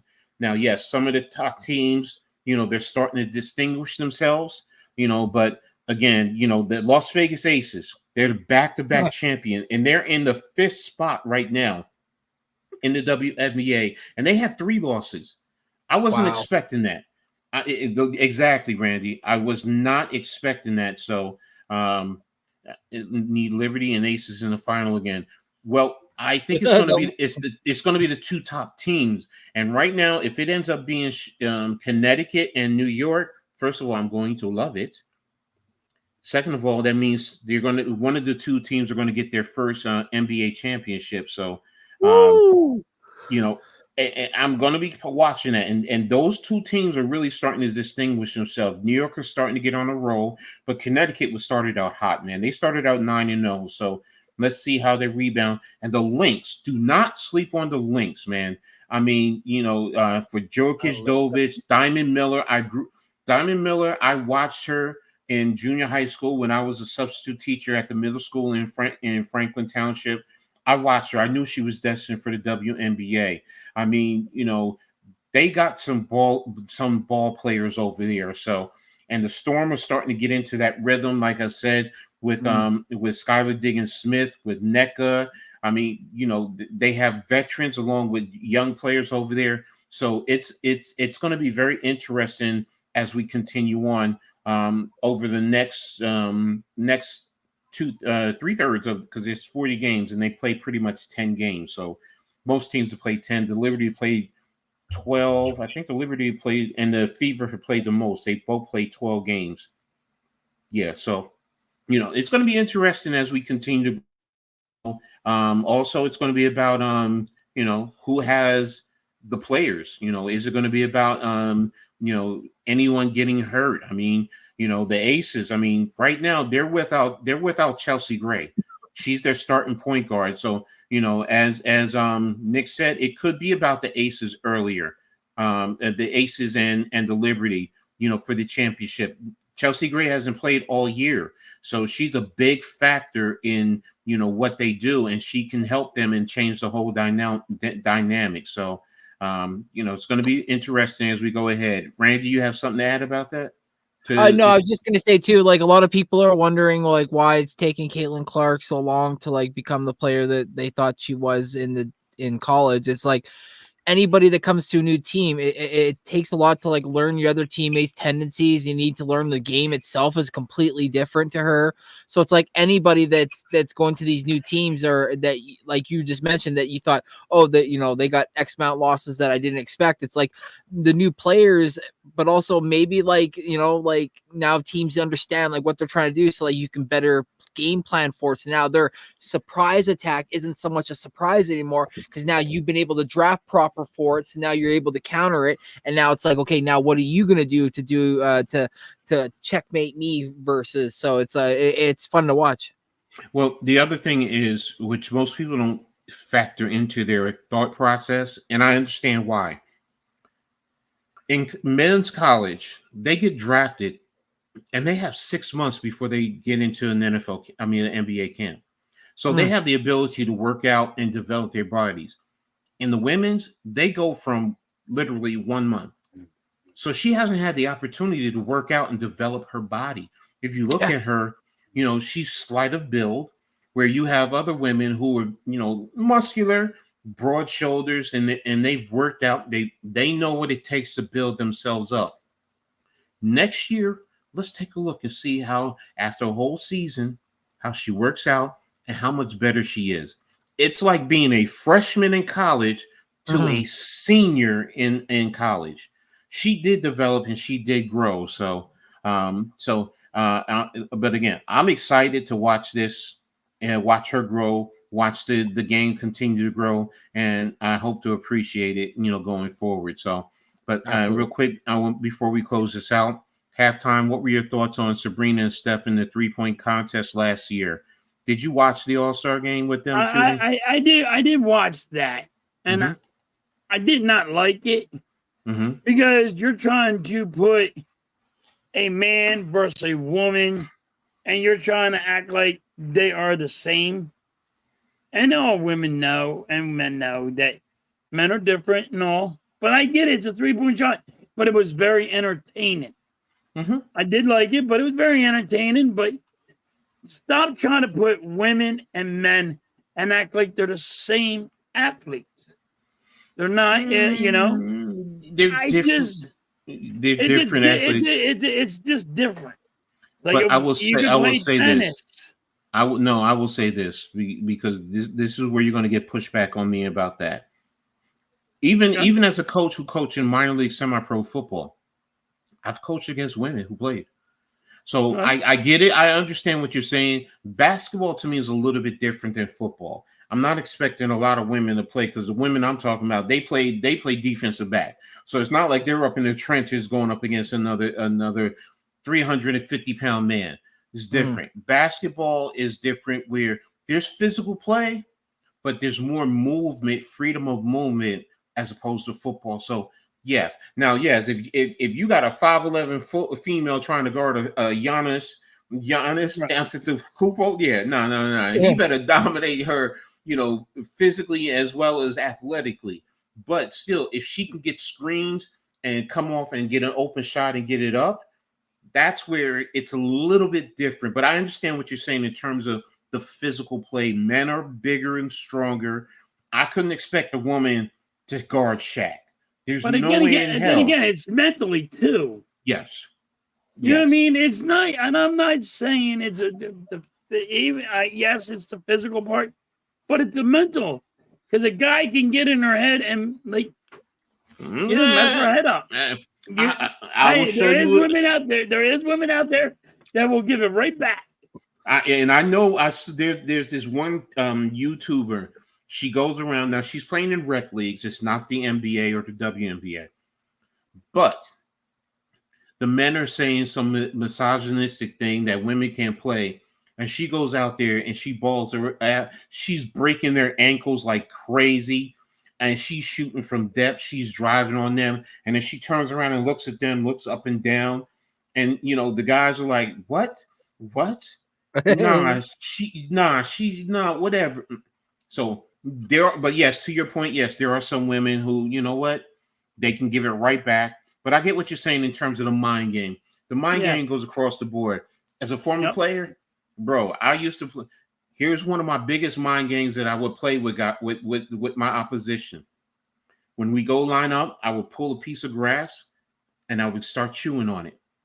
And I would continue to chew grass and let it build up. And then I would treat it like chewing tobacco, and I would spit it right on the ground. Sometimes not at their hands, but close to it. And guess what I'm doing? I'm playing in their head, because now they're like, yo, is this dude crazy? Is he crazy? He's chewing grass? Is he literally chewing grass? Yeah, and it works. Mind games are a part of sports. I love it.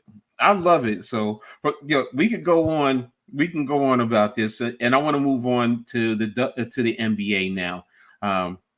And we're in the final sector.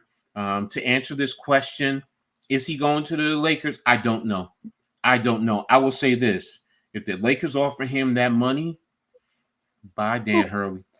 I mean, because in talks are like he might be getting anywhere from $15 to $20 million a year. The bag. I mean, he's a Jersey boy. He's an East Coast boy. But you know what? Being out there in LA, you might really love it, especially at those prices, man. Mm-hmm.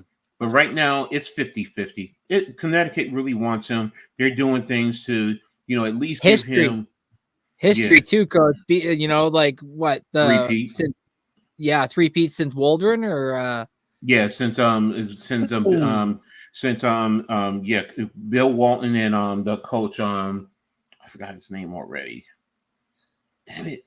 I should know his name. I just saw a quick clip of it, but I was like, like he's got something going there too, right? And like, what has he said to the boys? I'm sure he probably promised some of them, recruitment wise. So it's like, but again, $20 million. Who could fault exactly? him, money talks. Money talks. I mean, and if your wife, we were talking about wives earlier.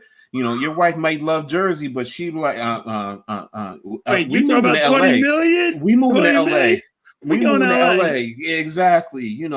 5 years, $20 million. Yo, bro, see you. I ain't mad at you. Come back and say hi from time to time, but you got So is he going? Now we want to talk about the finals. Because we're in the closing stages, and that first game, Boston in Dallas.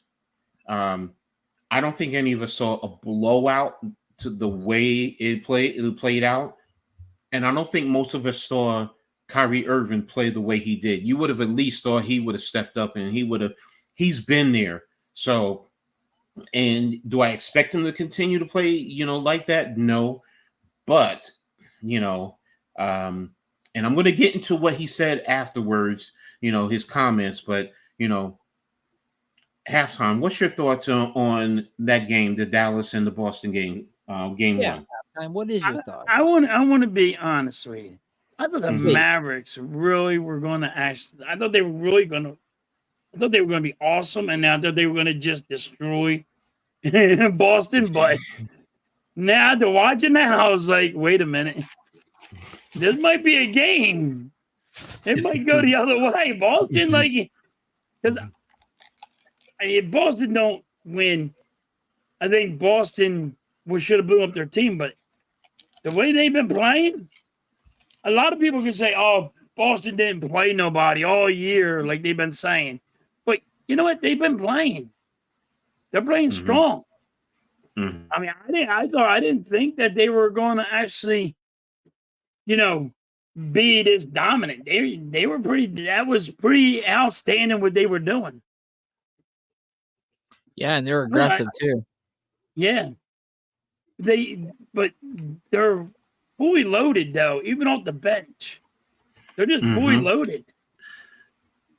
What about you, Randy? Remarkable. What about you, Randy? What was your thoughts about that game? I'm not just gonna sit here and shit on the Mavericks because they did miss they miss a fair amount of open shots. Like a lot of guys did have like some shots, but a stat that did stand out to me after the game was that Kyrie is now 0-11 versus the Celtics since he left. So he hasn't won a game versus them. So is there maybe a mental factor, even though he did sage the Boston center? But I don't know. Maybe Boston just has his number. You know how sometimes when you play a player just has your number against your team, you're like, what the hell? He's so good against my team, but not anybody else. Well, this might be the factor for Boston. And quickly on Porzingis, man, like the effect he had right away, like. Guy hadn't played basically since the first round. Comes out, he's dapping everybody up like he's the queen. He's like, hey, what's going on? He's feeling himself. And he comes out there and he's blocking shots. He's running back. He's playing defense. He's hitting threes. Like, if they can't stop him and limit what Jaylen Brown does low post when they try to get down low, because it seemed like he was like, you guys want to snub me? Okay. Well, I'm going to show you what all pro defender I am. And he's been playing out of his mind this whole playoffs, but he showed up in game one as well. So if that continues, this might be a short series. Sorry. And that's too, what, right? Is there a no, game it's tonight? tomorrow. It's tomorrow. Oh, it's tomorrow. No, I think the hockey game is tonight, but we'll get to that in a second. But yeah, Porzingis was key. I mean, the way he came out. And I mean, it's like he, especially from three, it just seemed like he couldn't miss. And the block shots, I mean, yes, he was a major player. Now, second half, he didn't, play like he did in the first half in terms of scoring, but he was still a factor.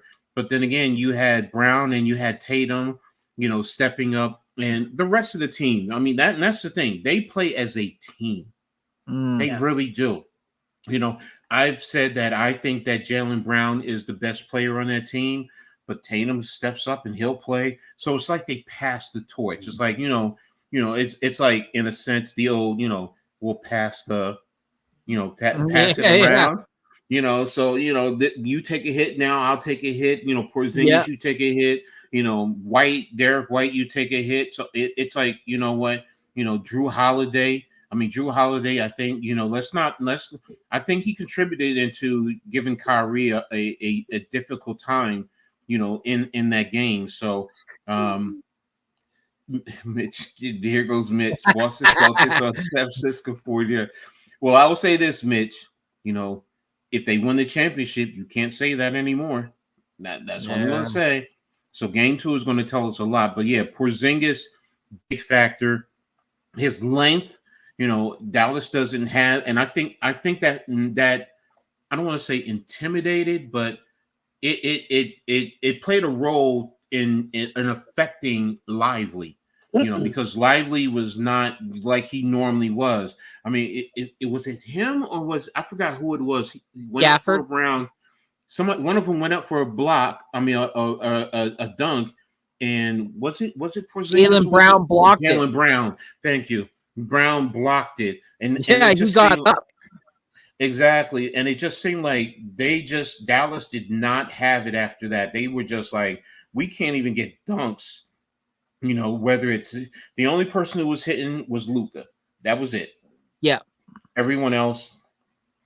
And I'm just gonna say, if Dallas does not get game 2, I'm sorry. To me, the series is over with. It might end up being a complete sweep or a gentleman's sweep. And Dallas in 5. Now not Dallas, Boston in 5. I said Boston in 6, but now it's like, I'm like questioning, is it going to be a 5 game? Is it going to be 5 games? And I said the Mavericks in 6. Mm-hmm. But exactly. The way that Boston played, man, it was like, and I think like I said, if Boston don't win a chip, I think they should blow that team up. But the way they played in their first game, it might turn around. Gonna be interesting. Are they in? We talked about being in someone's head. Is Boston in? Because you talked about Kyrie. That's a great stat, Randy. I didn't know that. 0-11. 0-11. Can they be now? Can they get? That's something that could get into a player's head. But do they know something about that? Like they know his mindset because he played there. Yeah, he played at Boston. They know exactly how he processes things. Yes. Brad Stevens knows him very well from his time there. So, he can pass information down and, this can help. And I think Tatum and Brown were there with him too. They were young, but I think they were there too, right, Randy? I want to say like maybe when they were like really young. Yeah, just drafted. Yeah, no, just drafted. So, but they all should know him and know his game. So, and then of course the Boston fans, they're going to get after him, especially after his most recent comments. For those who don't know, he says after the game that, he spoke about the game and everything, but then adds in, but I thought it was going to be louder than that. Bro, are you trying to get the fans riled up? Shut up. Shut up. If you feel that they weren't that loud and they didn't affect you, don't them the fuel to come at you. Because now guess what Boston fans are really going to do? And now that's going to also possibly affect your teammates. Yeah. If I'm Jason Kidd, I'm probably going to be looking at him, Kyrie, what the hell are you doing? Shut up. So, I mean, what's your thoughts on that, Randy?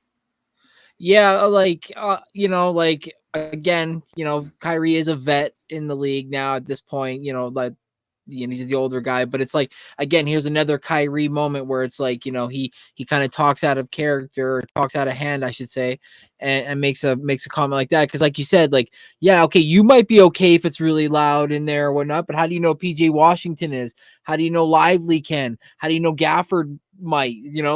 Maybe certain players at certain moments, they crumble when it gets like this, when they've never been there. You've been there.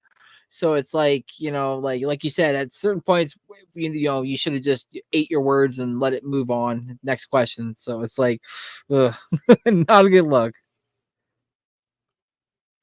What about you, Halftime? What's your thoughts on Kyrie's comments?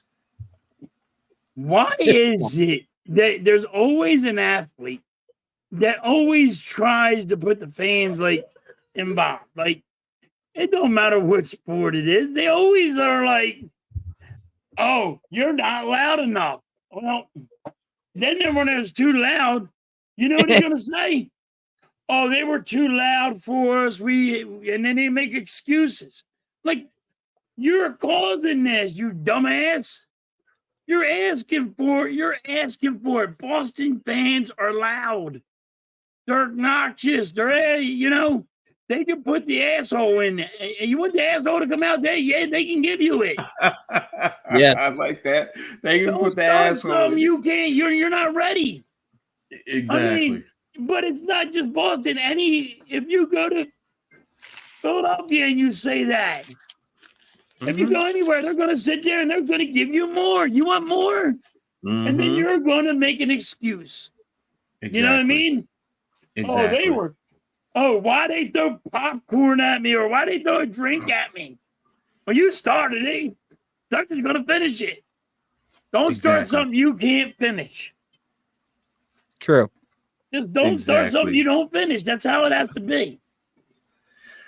Well, with the game coming up tomorrow night in Boston, what's your prediction? Halftime. What do you think? Who do you think is going to win that game? I think Dallas is going to win. Maverick. I think they're going to win. I think it's going to be 1-1. Who do you think? Go ahead. I think they're just going to win. It's going to be a close one. It's not going to be a blowout. It's going to be a real close game. It's probably going to be like, I want to say 5 to 6 point game. It's going to be like a buzzer beater or something. It's going to be real close to me. Who would you say is going to be your X factor in that game? What's his name? The Joker? Is that who it is? What is his name? I don't know. Oh no, Luka. Luka. That's it. I think he's going to be it. No, I didn't mean. No, I can't remember names. I'm not good with names. That's fine. That's fine.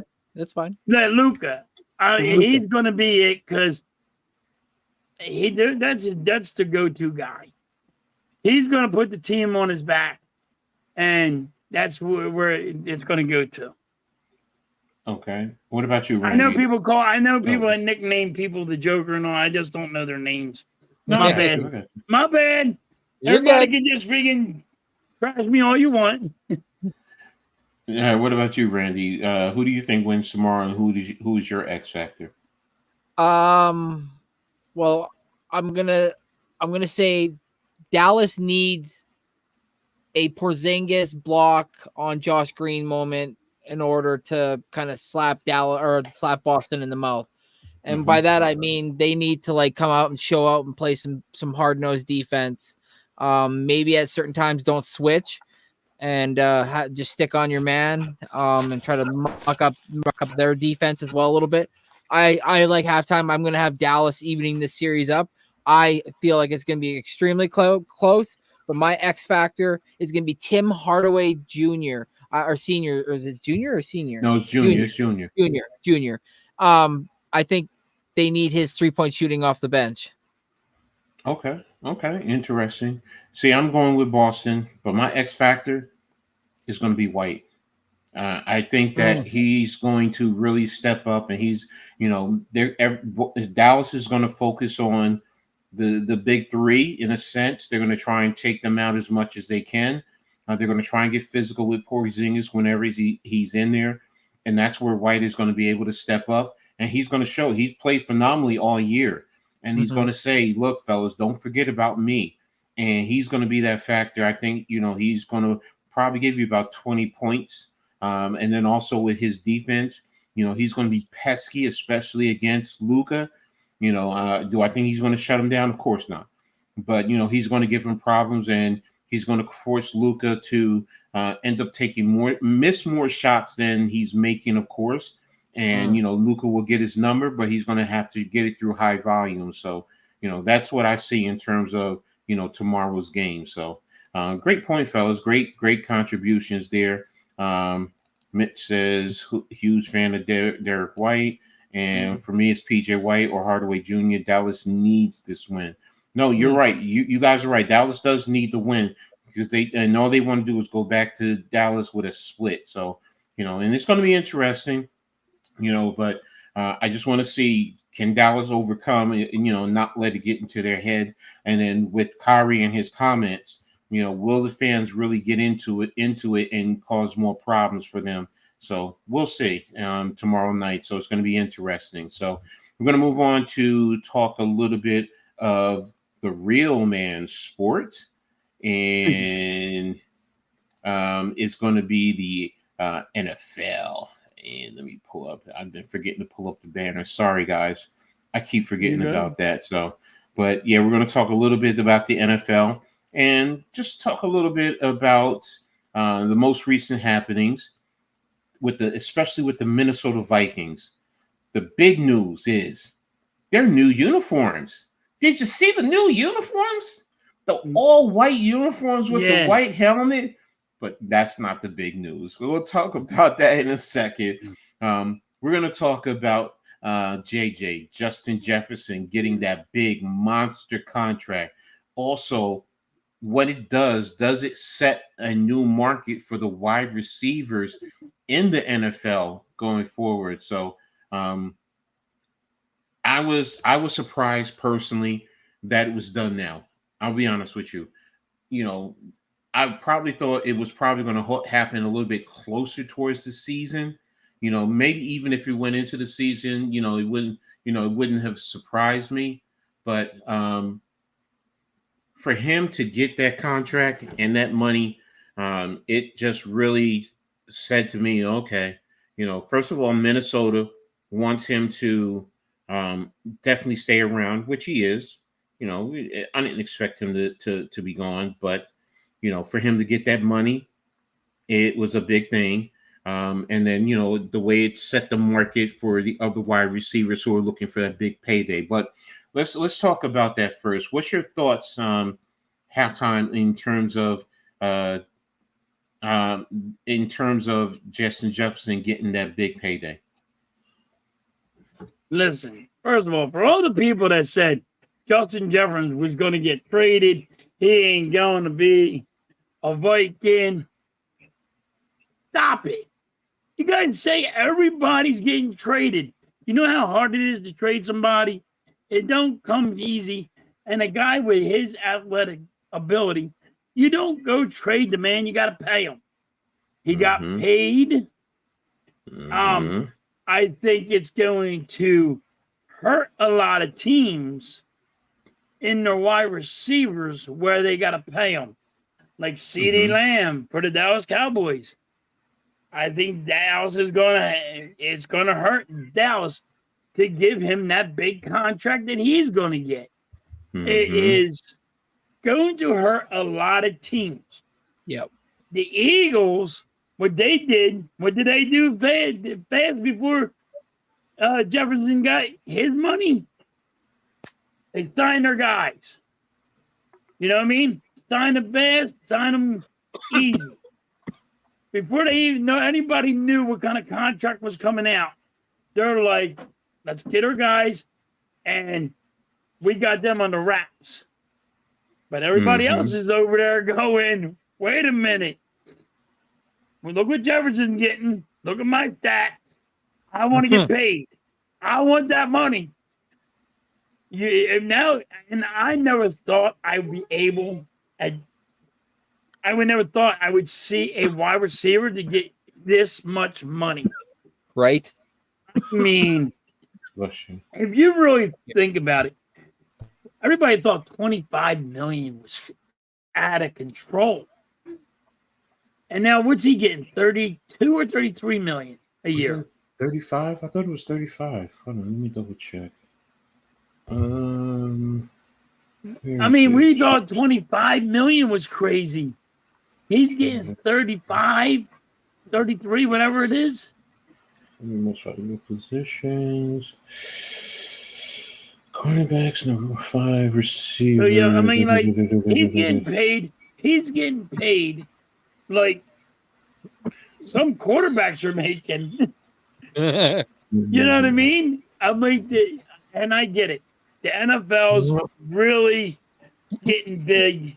And they're spending a lot of money. But, the salaries are going to have to, they're going to really have to bump up the salary cap. Yeah, it's 4 years, 140 million, 35 million. He did get 110 guaranteed, though. But yeah, it's 35 million. It's the most. It's unreal what he's getting paid. And that's what I was like, dude, I never thought I would ever see this. 25, you're like, all right, I can understand it. 35 million a year. There's some quarterbacks that are making $35 million a year. But he has 6,000 receiving yards almost. He's like, I think only like 30-something yards away from 6,000 in just his short time. And he was injured most of the year last year. But see, here's the thing with Jefferson, though. Remember when the running backs used to make $35 million a year, Coach? Back in the day. 35 million a year? No. Who was it? It was they made the most money at one point in time. They made the most money back in the day. 35 million. Not 35 million. I know what you meant. Most money. It made 20. I think they made 25 million, the most. And I was like, that was the top notches of running backs. The way the wide receivers are going right now, it's crazy. But don't get me wrong. He had 6,000 yards, but it's unreal. When you look at the quarterback, though, that's the thing, though, because the quarterback, if they're getting $50-60 million, then why is he getting that kind of money? Because he's throwing the football to a wide receiver who's catching it. So it kind of is like, okay, it's. Do we wish? Some of us wish the running backs were more respected as a whole, yes. But when you think about the game, it's a passing league. The quarterbacks are passing to who? The wide receivers, and the wide receivers are playing in a dynamic they produce at a dynamic in a dynamic sense, on the field. So I get why, and because I'm with you, $35 million, that's a lot. Sometimes wide receivers only going to touch the ball 5 times in a game, where a running back is probably going to touch the ball 20 times a game. Yeah. Okay, I get the quarterback because he directs the offense, and I get it in terms of the money, the way the money is there. But in the same token, a wide receiver at $35 million. Now, Justin Jefferson, you can argue he's the best, but like you said, what does that say about CeeDee Lamb? What's CeeDee Lamb going to ask for? Maybe not 35 million, but if he says, well, he's 35, I need 30. Okay, yes. Jerry Jones. And now you're talking about Dak Prescott. Are you going to pay him $60 million? So that's $90 million. And then you got to get over to the defense. So, it's tying up a lot of money in that regard. Yeah. So it's for me, it's a funny dichotomy. And I mean, when you really look at it, I mean, look at Cincinnati. Look at Cincinnati. What are you going to do over there? Now you got T. Higgins who wants his money. Yep. This is T. Higgins is over there pointing to Jefferson. Yep. Look what he's getting. So Cincinnati, you either trade him to a team that's going to pay him his money. And, there are some teams that will pony up the money to give him his money. And then others are going to be like, well, I'm not in that market. So, So what's he going to get paid? Like $32 million too? He's probably going to ask for this almost the same thing. Yeah, 32. I could see CeeDee Lamb saying 30 to 32 and him doing this and Higgins doing the same exact thing. So you guys are also forgetting too, Brandon Ayuk of the 49ers is waiting to see what all this is going on because he wants to get paid. So yeah. Yes, exactly. So and Deebo Samuel is getting traded. What's he going to get? Yeah, and that's the thing where Tyreek Hill wants a renewed contract now that Waddle got his. He's on his last year. Here's the question. You guys got your 2 receivers signed early before the market was set. So now can you afford to pay 2 wide receivers top premium money nowadays? And it's going to quickly come to the point that no, you can't. No, you can't. I can't see Miami paying Waddle and Tyreek Hill. For me, and what are you going to give Tua? Because he's coming up. So if you give him big money contract, you may not be able to afford Tyreek Hill. So now it's going to be, well, you got to get something for him. So now you're going to really have to, trade him, if you want to be honest, how I see it. So it's really more of a running. Yeah, you're right, Damien. It's a running league. You're so right. So, what's up, Earl? Thanks for tapping in, brother. Always a good time. Good seeing you here. Appreciate all you do. So, but we're good. What's good, Gregor? Yeah, I agree with you, Gregor. But the owners don't want to do that because that's taking money from them. Remember, billionaires don't like to give out money. We as fans want players to get paid, but the owners, it's a business to them. I'm sorry. They're going to be like, no. You have like a 500 million minimum, and then like if you go over, it's a hard cap. The NFL would be paying everybody. Everybody on the field would be getting a little chunk of something. So, but it's not. That's why they make it like this. So it's like it's hard to pay certain players. So you got to pick and choose, and sometimes that might be the right choice. Sometimes it might not be the right choice. That's what makes or breaks a franchise, and you have to stop or either rebuild. So then again, you imagine if the NFL didn't have a salary cap. No, the Cowgirls would be the highest paid. No. Big market teams, because then that means teams like the Giants, teams like in LA, teams in Dallas, teams in Philadelphia. You could pay whatever you want. So then it's like, think about that. Chicago. You could but then you're going to hurt other teams like Seattle, like Jacksonville, and they ain't got the money. Carolina, they won't have the money, and then you would see them folding up shop after a few years, and that's not what the league wants. That's why they want parity. That's exactly why they want parity. And in terms of business, they're right. That's what you want. That's why you need to have the hard cap. You want to say, no, we don't want everybody just spending whatever they want. This is the top number, and everybody needs to spend up until this point. How you do it is your business, but this is the number that you need to spend at. So, what are your thoughts? You spread all them, like all the better players around the whole, NFL. League. Yeah. You know what I mean? Out of the league. Then you're like, oh my God, look at Washington, what Washington's doing. Like, they're like, how did they get all this money? Because they got rid of all the garbage freaking people that they were paying just because they had to pay them that price. Mm-hmm. They didn't want to pay them that price. They had to. Exactly. You know what I mean? They're twisting my arm here. All I got is you. You know what I mean? And then you're like, well, then you're going to overpay you. Exactly. So, what's your thoughts on Christian McCaffrey though? Getting a 2-year extension at $19 million. Does he change the running back market, or do you think it's just going to be because it's Christian McCaffrey? No other team is going to pay running backs that kind of money. I think he's rebuilding the market for the NFL for running backs. I think it's going to go up. The salary cap goes up every year. Mm-hmm. And what they're going to do is, this is what's going to really happen.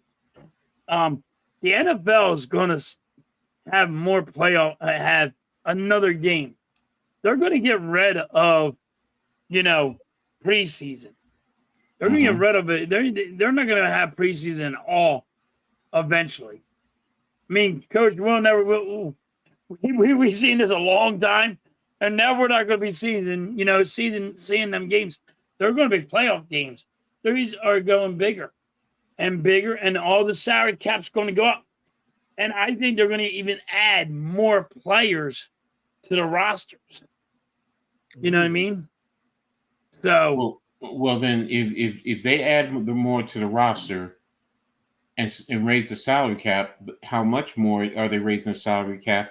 But is that average? Because if you were to take, let's just say, let's just say it's $500 million as an argument for the salary cap, just for an argument.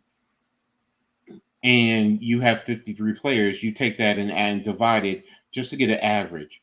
So if they're adding players, but they're increasing, let's say they increase the salary cap $5 million, but you add on an extra 10 players, that's reducing your overall average in my eye, because now it makes it harder. How are you going to pay certain players?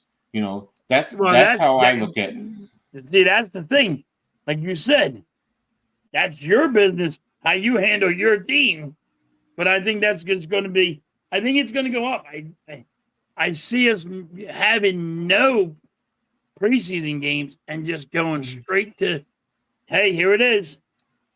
I don't know how you're going to get from 99 to the 53-man roster. So that's why I said that they're going to up the roster. No, I get where you're going in terms of upping the roster. It was just that when you up the roster and then you up the salary cap, that means, how much more, because then that's more mouths to feed in a sense. But now if you're not increasing the average to equal what it already is, then, you're taking away from somebody somewhere along the line in the end, who you're taking. Right. And then, do teams actually put out a less qualified player out there because you're paying another position at a premium rate? So, it's a catch-22. For me, I just think it's an aberration. It's just him. I don't think every running back is going to be seeing an increase in terms of dollars. They're going to try and argue it in contracts, but the argument is, well, he does so much more for their team, which is why he's getting, that money, because he's also a wide receiver. How many snaps does he play? So it's actually more where if you got a starter, on a team, but you know what? He only gets 20 carries a game, or I'm sorry, no, let's just say he gets 15 touches in a game. but Christian McCaffrey is getting 25, 30 touches in the game, then it justifies his money. Where that other running back, no, the team's going to say, no, your value doesn't meet that. So, now does it in terms of the franchise tag, does it up it? Yes. And I think that's where some running backs are going to want to grab their money is through the franchise tag. Otherwise, most running back, and don't forget, most running backs, they're done by the age 30. So yeah, they're 5 years and they're done. Exactly. Most of them.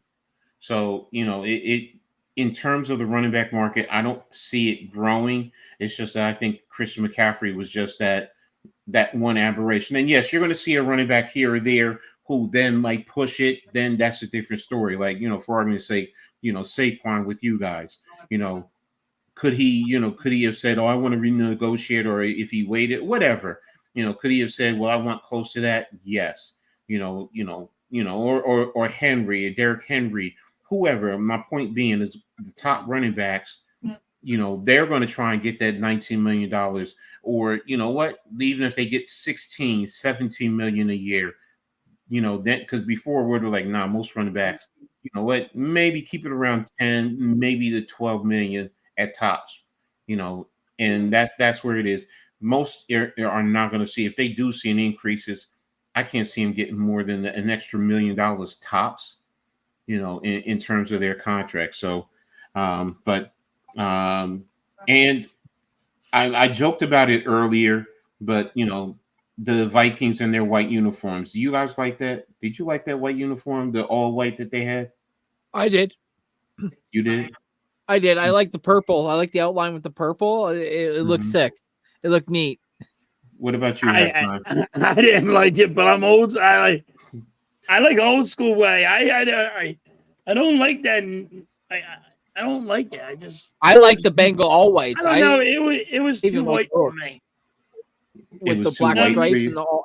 Too white. Too much white. I mean, when these they're done, it's going to be all green and dirty. That's what I love about it, because then I love seeing, like, okay, they played hard, and then you see some guys not even dirty. You're like, okay, that motherfucker didn't even see the ground. No, I get you. I mean, I've been back and forth with it. I'm like, it's something that probably has to take time, because I'm used to Minnesota, the purple helmets. It's just the purple helmets. It's just been there for decades, and it's something that I'm just used to. So I heard they were signing a petition with don't know if that's true. Okay. Oh, no, don't believe it. No, Casey wouldn't do that. They love her because of what she brings. But as far as the damn, you threw me. Randy. I thought you were sitting when you leaned back. It looked like you were sitting behind the desk for a whole second. I really thought you were behind the desk, so it threw me. So yeah, when you did that, I'm like, damn, what you do? Did you change it? So, but no. I'm looking at the TV. Michigan's beating Birmingham right now, 18-12. Yeah, I know. I got that on too. It's at halftime. Now, Michigan was up actually by double digits, and Birmingham is closing the gap on them. So the Vikings still sick, but the uniforms look clean, way better than the Giants uniform. Well, you want to go there? I will always say the uniform is old school. It's about the history. It's about the championship of the program. It's paying homage. I get it, where today's day and age, everyone wants to look good, to play good and feel good. Nah, I'm old school. Look, I like that. I like the nostalgia. They look like a hockey team now. The Giants look like a hockey team. I forget the name of the hockey team, but they got like the same colors of a hockey team now. So I get what people are saying, but yeah, no, I get it. I get it too, and but that's me. I'm like you, Randy. I'm old school. I like the old school aspect of certain uniforms, so it doesn't bother me, and I like the history associated with it, because I like the storyline behind it. Yes, Minnesota, I get it. You're with the color rush aspect of everything. I get what's going on today, so I don't begrudge it. It's just, what? It's something that I got to get used to, know. I'm It just used to ain't for purple. me, but get used to it. I'm used to the purple people eater. So that helmet tells me the purple people eater. So, but I get it. I do understand. It was just like Detroit when they went to the silver helmet back in a few years back. You're so used to the original, but then they went to the plain nothing on it silver helmet. It's like, huh? But then you see it's a representation of their history. So then it's like, all right, then I can appreciate it. So it is. And that's what I like. That's what I like. I like going back the old school way. If you're going to change something, but and can you Tennessee Titans please give back the Houston Texans the Houston Oilers jersey? Thank you. Like that, the proper representation, because it may look fucking stupid with you guys repping it when you guys don't like it's. There's no idea because the Houston Oilers. I understand you. If that was the case, hello, look what Baltimore did. They left.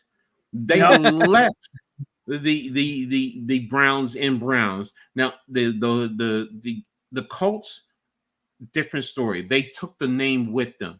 But you changed. You didn't keep the Tennessee Oilers. You changed the name. Well, then leave the name. Leave the name in Houston where it belongs. So exactly. That's what I never could understand. I'm like, why is Tennessee got the Houston? And I'm like, you're not in Houston no more. You got to leave Houston. Houston. I don't get it. I understand that's part of your history, but Houston Texans should be the Houston Oilers too. I understand the owner moved it. I get all that stupid shit.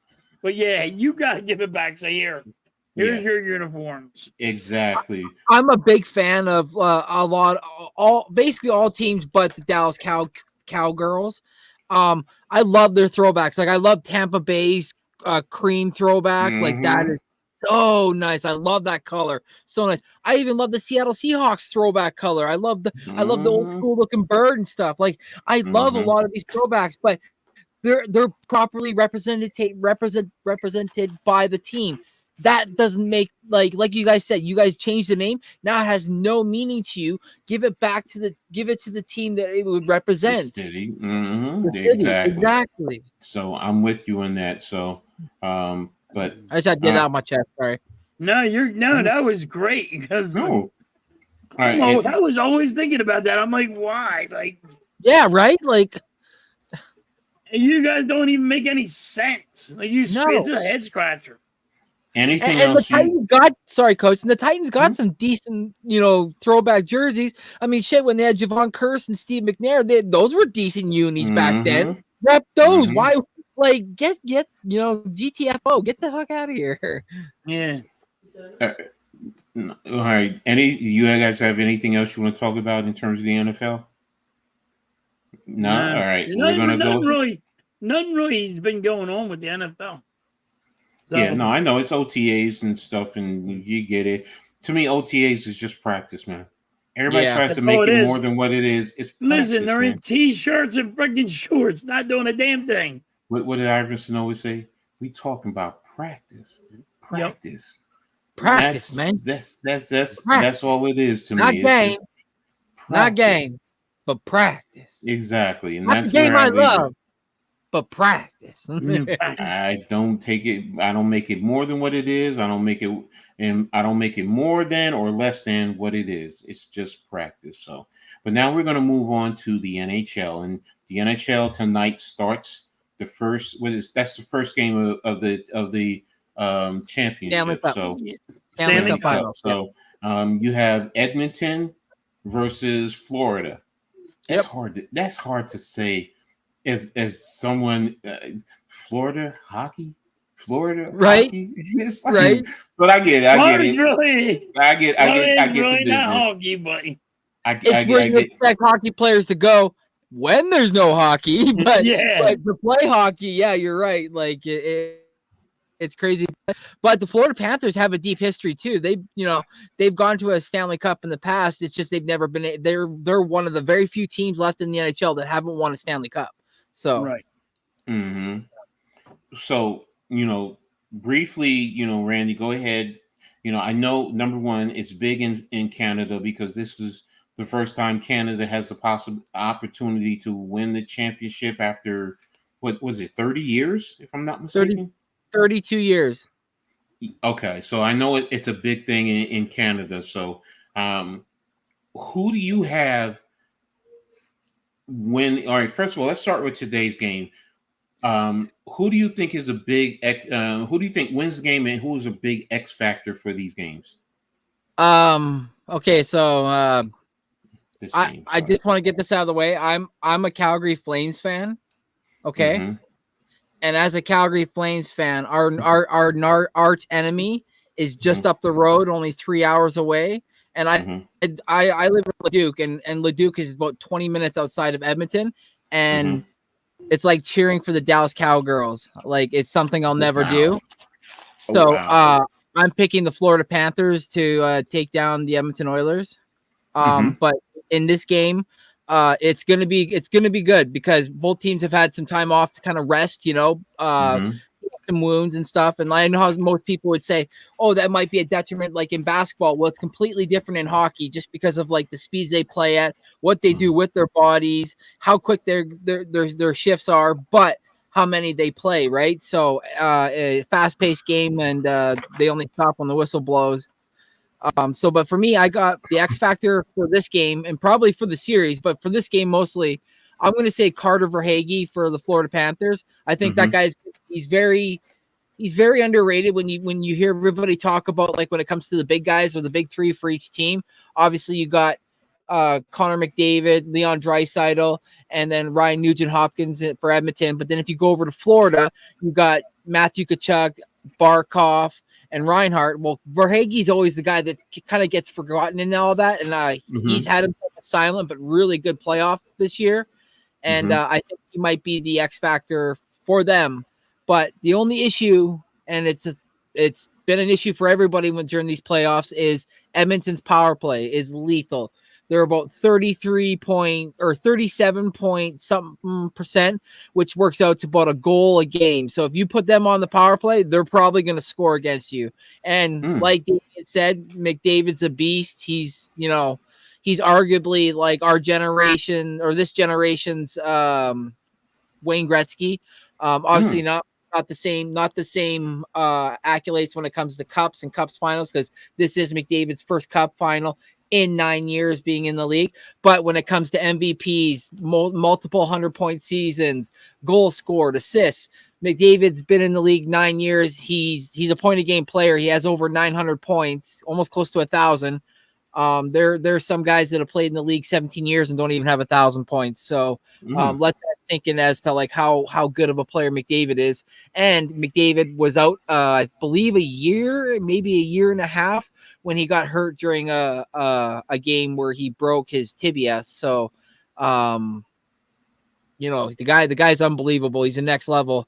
So my biggest question mark, and that's why I'm excited to watch it, is what is Florida going to be able to do to slow him down? Because you can't stop McDavid, but you got to somehow slow him down. So it's going to be a fun series to watch nonetheless. Okay. I mean, hey, great breakdown. I really appreciate that. Halftime. What's your thoughts on tonight's game? Who do you think wins, and who's the next factor? I got the Panthers, and I do have the Panthers like Randy does. I think they're going to win it all. I think it's time for them to win it all. Panthers, I just like when they off the bench guys. They're just so stacked. Like they're both full teams. They're both teams got, even off the bench, they got everybody can fucking play. That ain't not, you know what I mean? But Mm-hmm. I think the Panthers are faster. I think they can just. The problem is, who's going to be more physical? Who's going to put it out there on the line? You know what I mean, Randy? Like, you know how these teams are going to be. Mm-hmm. These are going to be the most physical game you see. People are going to be hurt. And I'm just so curious what's going to happen. I don't know who's going to be the X factor, but I just, like that's why I want to watch it tonight and see. But it's like, what defense is going to show up on what team? What defense? Who's going to? Hey, how many fights is there going to be? Who's going to be the physicality in this? And there will be a fight tonight. Both teams are not going to play kid games. They're going to put it all on the line, and that's it. That's why I love hockey, man. Fucking watching somebody just drop the gloves and seeing some fist fighting. That's why I love hockey so much. Nothing better. Nothing better. That's the only reason why I used to at least turn in to see if there's going to be a fight or two. Otherwise, I know nothing about hockey. So I mean, it's just they're the most physical as people in.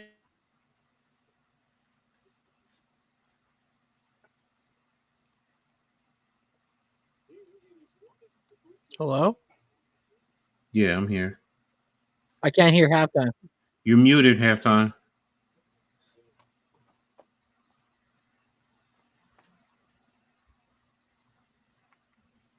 You're still muted.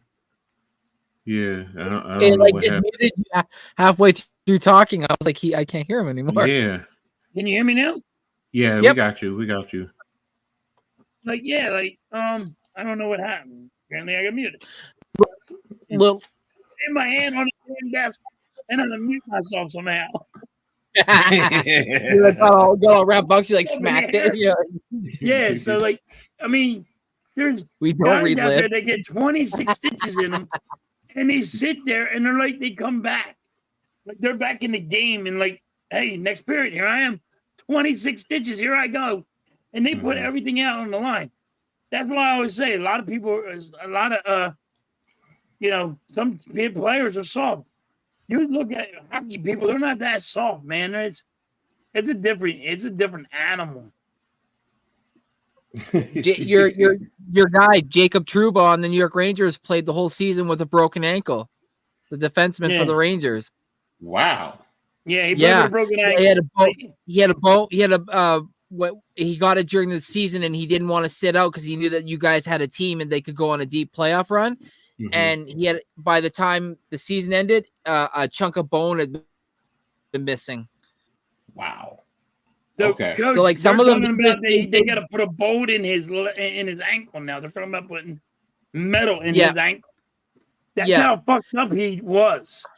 It just goes to show you that players will do whatever it takes to win the Stanley Cup. Because, no offense to any other sport, it's one of the hardest trophies to win because you got to win 4 games each series on the way to winning the Stanley Cup. And then it's like block shots. You'll do whatever it takes. Sometimes you might block a shot and it might catch the one part of your leg that's not being blocked by any protective gear, and there it goes, or it hits your ankle on the side and might crack your ankle because some guy can shoot 100 from the point or whatever, which Bouchard for Edmonton can crank. He can hit up the words of 98 miles an hour. So Florida's going to be very, very sore. But like Halftime said, Florida's very physical. I like the way they play. They get on the forecheck and they put a body on you. Every time someone touches the puck, put a body on you. It doesn't matter if I'm hitting you, but if I'm touching you, it agitates you after a while. Remember, this is a 4-game series. So, I'm going to be in your face. Every time you turn, boom, right there. Hi, bitch. Boom. I'm going to check you. Maybe even push the envelope a little bit after the whistle and kind of give a guy a dirty glove, rub it in his face. I hear those things stink like ass because it's all where all the sweat goes when they're skating right off their hands. So it's like, it's going to be a fun series. Matthew Tkachuk knows Edmonton because he used to play for the Calgary Flames before we traded him to the Florida Panthers. So he's familiar with McDavid and they're familiar with him. And then they also have Sam Bennett, who used to play with the Flames on the Florida as well. So they all know. And McDavid played with Sam Bennett, I believe, in the minors. He called him, and I quote, one of his most favorite players to play with. Well, you ain't playing with him. You're playing against him. And this motherfucker plays borderline dirty. I will say there are some times where Bennett might push the envelope and might chicken wing somebody and kind of catch him on the chin and try to knock him out or hit you a certain way. He did it in the Boston series where he hit Brad Marchand, and as he was falling down, he threw a punch and hit him in the face, and he actually concussed him, knocked him out. Okay. So he plays with a bit of a nasty side. Yeah, they're. This is why I love hockey. Though it's nasty. Yeah, it's nasty. It's the most entertaining. You want entertainment? You watch it tonight. They're just very nasty. They give you 110%. They will give you low blows. They will do everything. And since they took out the red line and they just have the blue lines now, it's more offense now. So you don't have to worry. You can make from one side to the other side passes. Back in the day, you couldn't do that. You weren't allowed. You had to bring the puck up as a defenseman or a forward. So the NHL is trying to evolve and trying to create more offense. They made the goalie pads a little bit smaller than normal, so it generates a little bit more exposure on the net. So. And they took the wings off the goalies too. Off the shoulders, yeah. Because remember, like Brodeur and like Eddie Belfour, they just sat in the net like fucking turkeys, and you're like, oh, how am I supposed to score that? I mean that's interesting. I mean, you guys sound like you're getting me excited a little bit to get into hockey. Again. Who, me? No, halftime. Yeah. Okay. There you go. I don't know what's going on my computer right now. The ghost is muting you. No, I swear to God, if I hit it, I mute myself. I don't know. Put my headphones on back. You had to remain completely still. Yeah. No, but you guys are, piquing my interest, and I got to start looking into hockey a little bit more, to see. About the game. It's just, some of the rules and trying to, once I learn the rules, then, I can really dive into it because, I'm a coach. I need to analyze, so it's in a way that I can really appreciate the sport. So, but that's really interesting. So, when Randy was talking about the red line, coach, it went crazy. It was out of control. Because you couldn't do a 2-line pass. You know what I mean? There was rules back in the day that there was a 2-line pass, and you're not allowed to do that. Now all of a sudden I'm like, you only got the 2 blue lines. I'm like, dude, shoot that damn thing. Or your defenseman's behind the net and he sees that they're changing, and you got a guy you got a forward cut across. He can just take the puck and go fuck it, and he can just crank it up the ice, get him up the middle, and then you got a one-on-one goalie versus shooter who wants to dance and who's gonna fall and where's the puck gonna end up. I love breakaways. Those are some of my favorites. Those and one-timers. I love one-timers. Breakaways are awesome. One-timers are my favorites. Yeah, one-timers are fucking awesome. Because I love one-on-one. Yes, I love the one-on-one because I can't understand how someone can pass the puck over a stick, saucer it bounces not even once, hits the ice, slides, and then the guy gets it just perfectly and can find it in that net. It's like, I can't even do it with a tennis ball out on the street. How do you do that with a hockey puck? But it's wild. And I love it. And that's why I love hockey. Yeah. Oh. Thank you, guys. I really appreciate that. I'm looking at the game too as we go along. So, yeah, we're about ready to start wrapping it up. So, how many fights? I wanted to thank everybody for the chat. 60 people in this chat, and you guys are staying strong the whole entire time. That's awesome. I would stay a little bit longer, but I got to also prepare because I got to stream tonight at 6:00. So, that's why, I'm about ready to start wrapping it up. Have a great night tonight, halftime. But what we're going to do is this week, we're going to talk about what you guys got going on. Randy, for the upcoming week, what you got going on? Streams, videos, whatever. Talk to us. I got the pick and roll on Wednesday. I am supposed to do the game tonight, but as we were talking, my TV went out, so I don't know if my TV died. So I don't know how I'm gonna watch the hockey game tonight. But anyways, I hope something happens. Oh, But anyways, I just got the pick and roll on Wednesday. Potentially the hockey game tonight, but stay tuned for that. And then yeah, nothing really until the football season starts. Really, maybe some things might pop up here and there or whatever, but nothing much other than that. So okay. Definitely, everybody, make sure you tune in to next shift and check out what he has going on. His information is in the description for you. peekaboo. What about you, Halftime? What do you got going on this week? Tonight I'm supposed to stream What's a Philly Thing with Jerry Lee, and we're gonna talk a little bit about baseball, football, see Cool. what's going on there. And then tomorrow at 10 o'clock in the morning, I'm streaming the Philly game. Okay. And then later on night, me and Junior will be doing I always get his one, I get his 1 o'clock. I get his 1 hour, 2 hours. So Cool. me and Junior are going to be streaming a video game for 1 or 2 hours, depending on what he wants. Okay. I am going to a movie tomorrow. Okay. What you going to see? What movie? Have you guys seen the trailer for that new M. Night Shyamalan movie, The Watchers? No. Go watch it. Is it good? It's creepy. Oh, It's creepy and it's kooky.